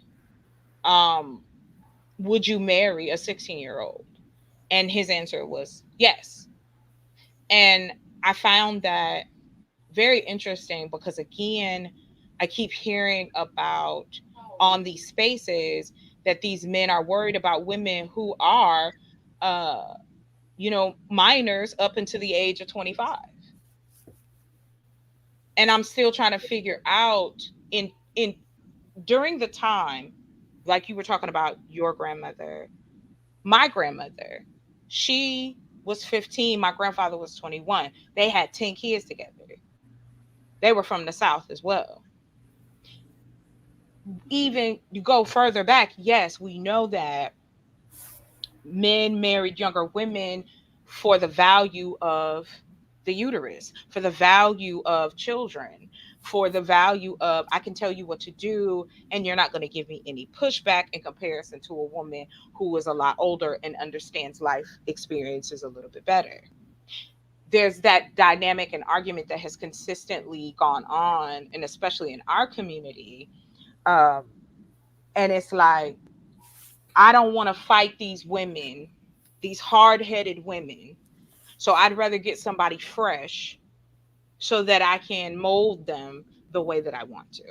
But if we flip that, and as a woman, I start dating a younger man and say those same things, best believe somebody coming for me.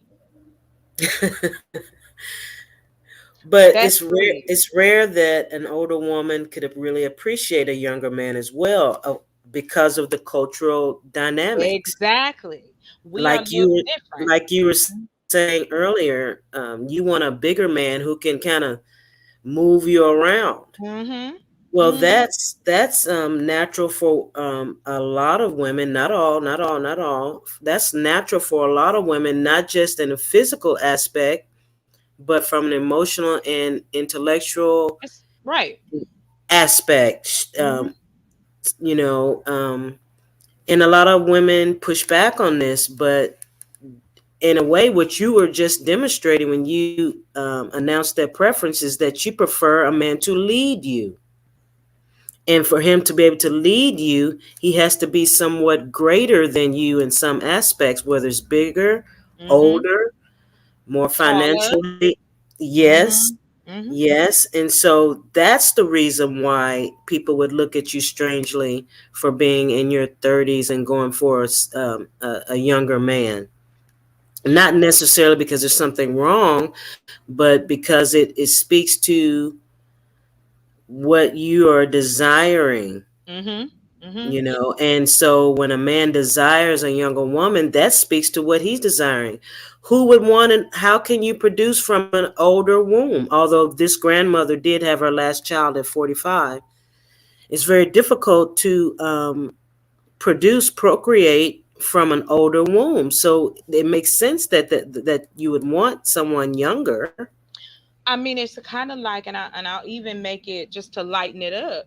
There is a documentary, and I want to do a live about it, about women going to Gambia and different places in different parts of Africa and sleeping with African men. They are touring. It's excuse my language. It's sex tourism. They go there that to because they know that these men are poor, there's not a lot of opportunity, and so these older white women go there to be intimate with these men, and they pay them, and the money that they use helps their families. You have them, and it is huge. I was not aware. And then I came across some information. I was looking for one thing and I came across it and I watched the documentary and I knew it was happening. I knew that there was like rumors of it, but I wasn't aware how it has been going on for so long that you have women, majority European women from our country and other countries, Europe, Australia, and the Americas, in the United States, going to Africa to be with men who are way younger than them because they want someone to take care of them. They want intimacy. Because again, it goes back to what we were talking about earlier with preference. There's also ageism, right? Like the young lady said, and I completely agree with her. Anytime there's an ism, there's a system in place. So it's like you're unattractive because you're older, because that's what our society has put into play, that as you get older you're supposed to go wither off somewhere, right? Like, uh-oh, you 45, you need to go in the cave, right? And I see women who are in their 40s and 50s that look better than some of these girls that's in their 20s, right? So that's just a part of, you're going to get that dynamic. But what's sad is these are women who are your, what you want to call, oh man, the raggedy ones. Can I say that? Does that sound horrible? Am I a horrible person? Yes, I am. But they raggedy. You know what? This works great. I'm glad you brought that up. And you know what? I'm glad you also brought it up, that about wanting a man to lead you, right? My thing is, when I was growing up, even though my father, I'm not going to pin no roses on him, but he did give me pieces of advice that were true and still true to this day. My father believed in, opening the door for us because it was all girls, protecting us, making sure we walked inside the street when he was there, holding his hand, those type of things. Like, it was always a protective way when we were out with him, right? And so as a young girl, that's going to imprint on you. And then my grandfather was the same way. He was a huge figure, and he was the figurehead. He worked two jobs, he took care of 10 children, he made sure my grandmother had a house to live in. So that protection was something I saw growing up, and I felt like if I'm going to be with somebody, they should be able to protect me in some way, because I'm going to give my type of protection back to them, but I also want that in return. And I find that that's not something that is as prevalent as I think it should be when it comes to relationships. So yeah, I think it's just a part of the conversation, and it's necessary. Go ahead, ma'am. I'm gonna pull this up. I want to pull this clip up because you got me thinking about this. Okay. You got my brain going. And You I'm got so, mine going too. listen, it's about that, right? Like, it is about us having these type of conversations and feeling open enough to have them. Um, Ladies, you give her my Instagram. She can hit me on Instagram. That I'm all open for that. It's on my it's on the YouTube page. You can go to my Instagram. Yeah. All right, let me find this clip, y'all, because now I want to show y'all what I saw. This blew my mind. I was like, okay. And it was women going to Gambia. And I was, wait till you see what they look like, and then y'all can tell me. Maybe I'm being mean. I'm sorry, but I'm gonna tell you the truth. Okay, let me see. I'm gonna try to find a short one. Okay, great, great, great, great, great. Here we go.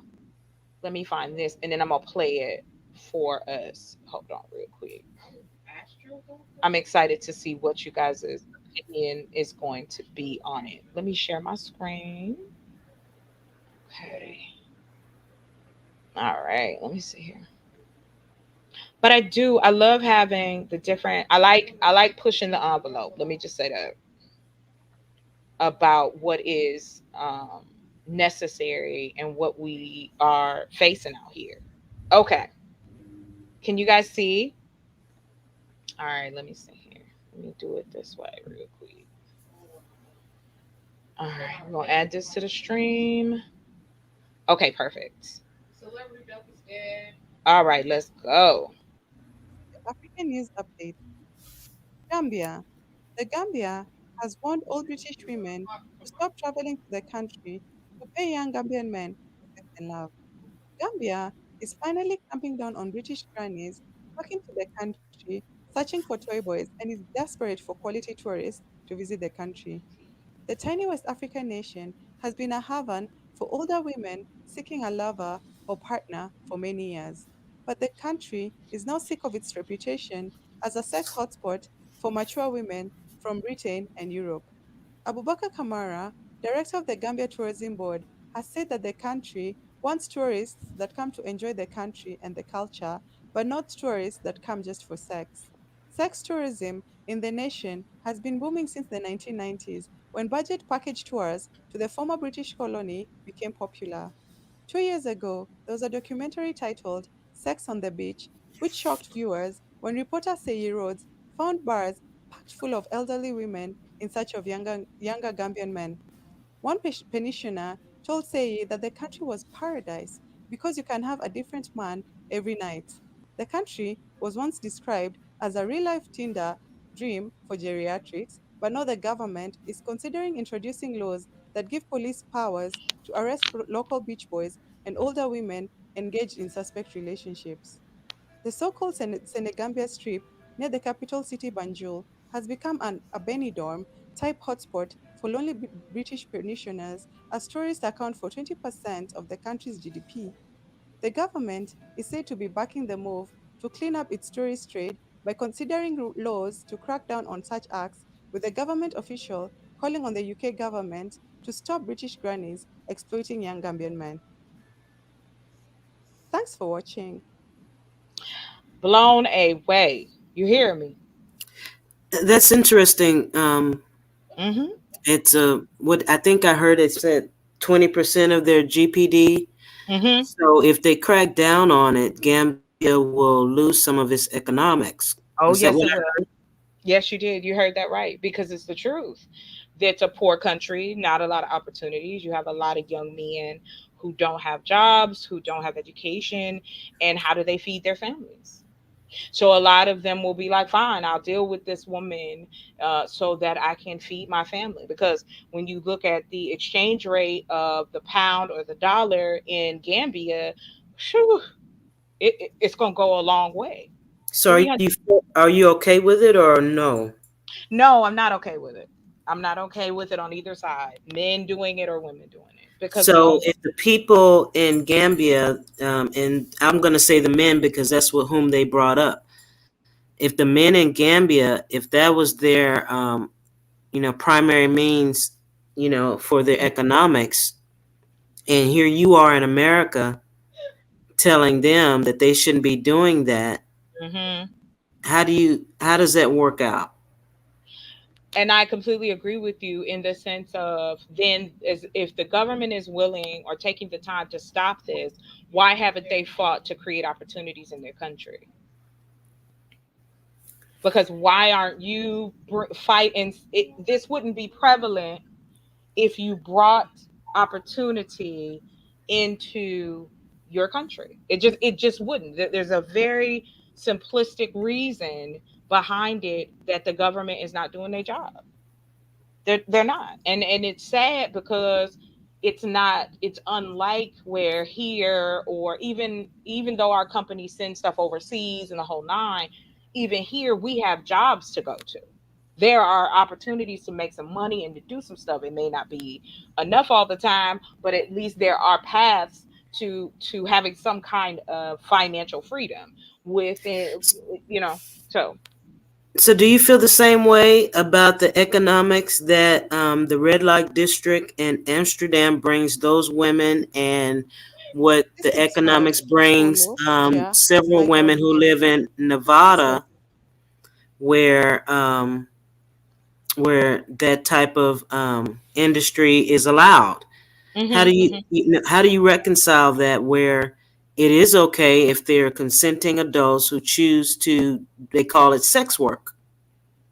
I'm with you as long as it's consenting adults. So, Unfortunately, but the video did not say that these were underage men. So, but yet it's still, you still said they were being exploited. well, I found the other documentary to kind of give even more context. Um, just because you're adults, you can still exploit one another, right? This is what my opinion is on that. As human beings, we can exploit one another, whatever age you may be. And again, I do not believe that this would take place. It's the same as when the conversation of the this is what would be considered the flip side of the passport bros, right? Because it's like, would they be so easy? Would it be easy for them to go to places in South America that are deprived of opportunity to be with these women that are available because they're trying to either to make a better way for themselves, and it's I'm just wondering how many of these men here in America, Mm-hmm.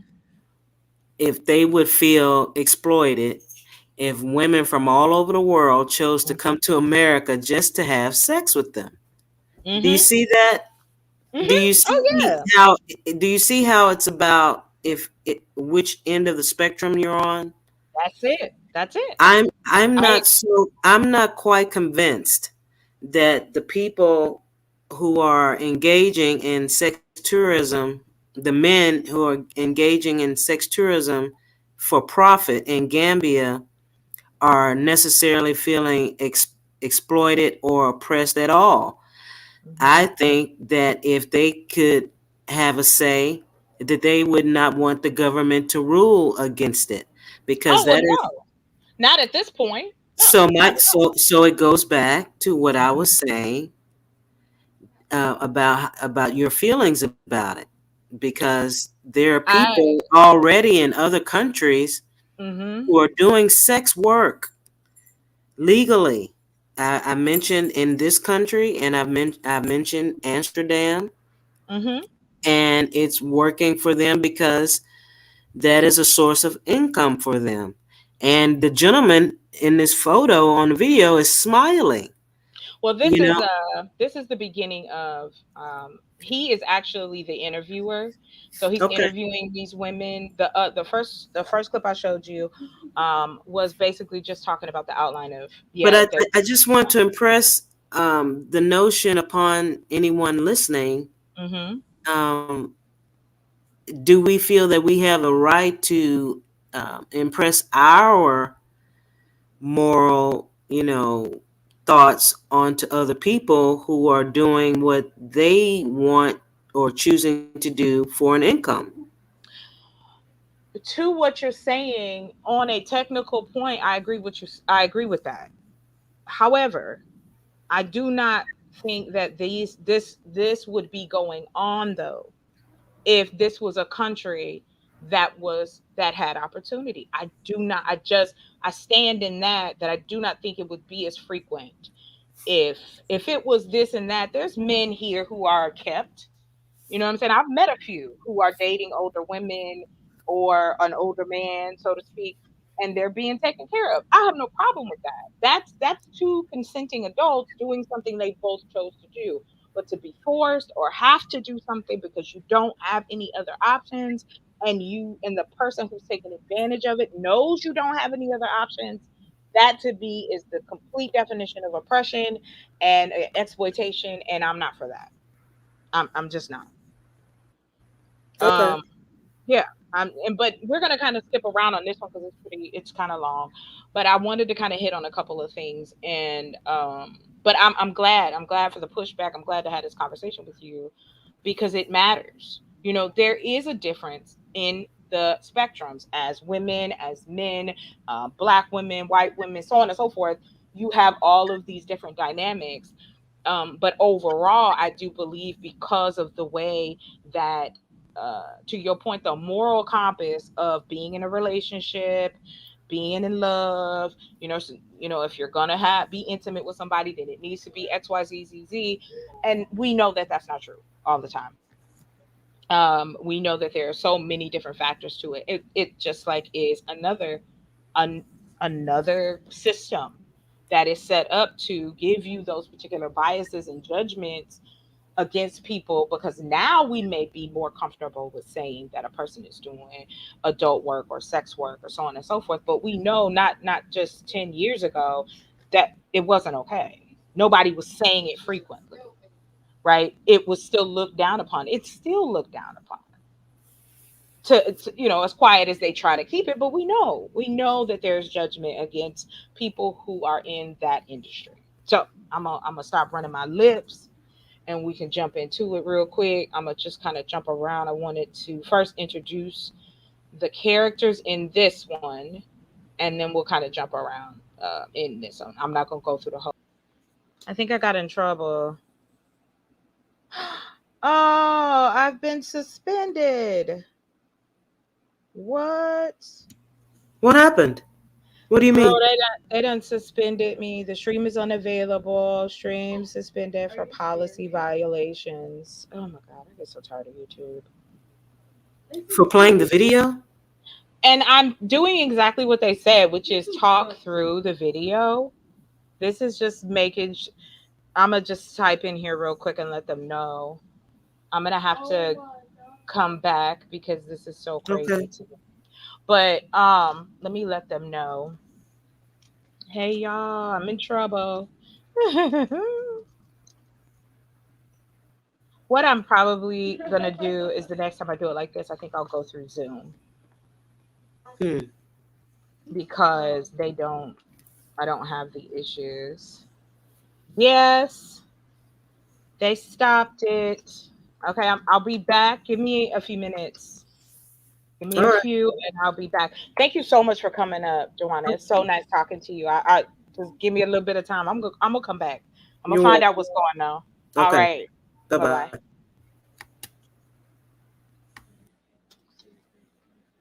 What did I do? Oh my god. Right?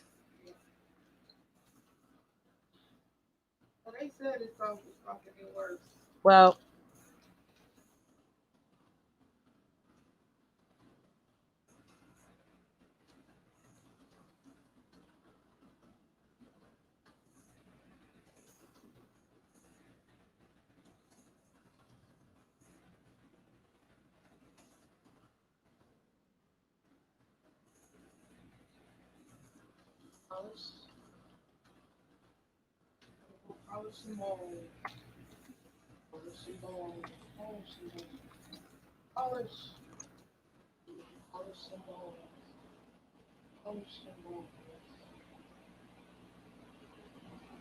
it's showing that I'm in here, but they stopped my stream. Girl, yes, they did, y'all. Hold on. Let me stop sharing. Let me go here. Can I start a new stream? I wonder. I'm gonna end it. I'm gonna end it.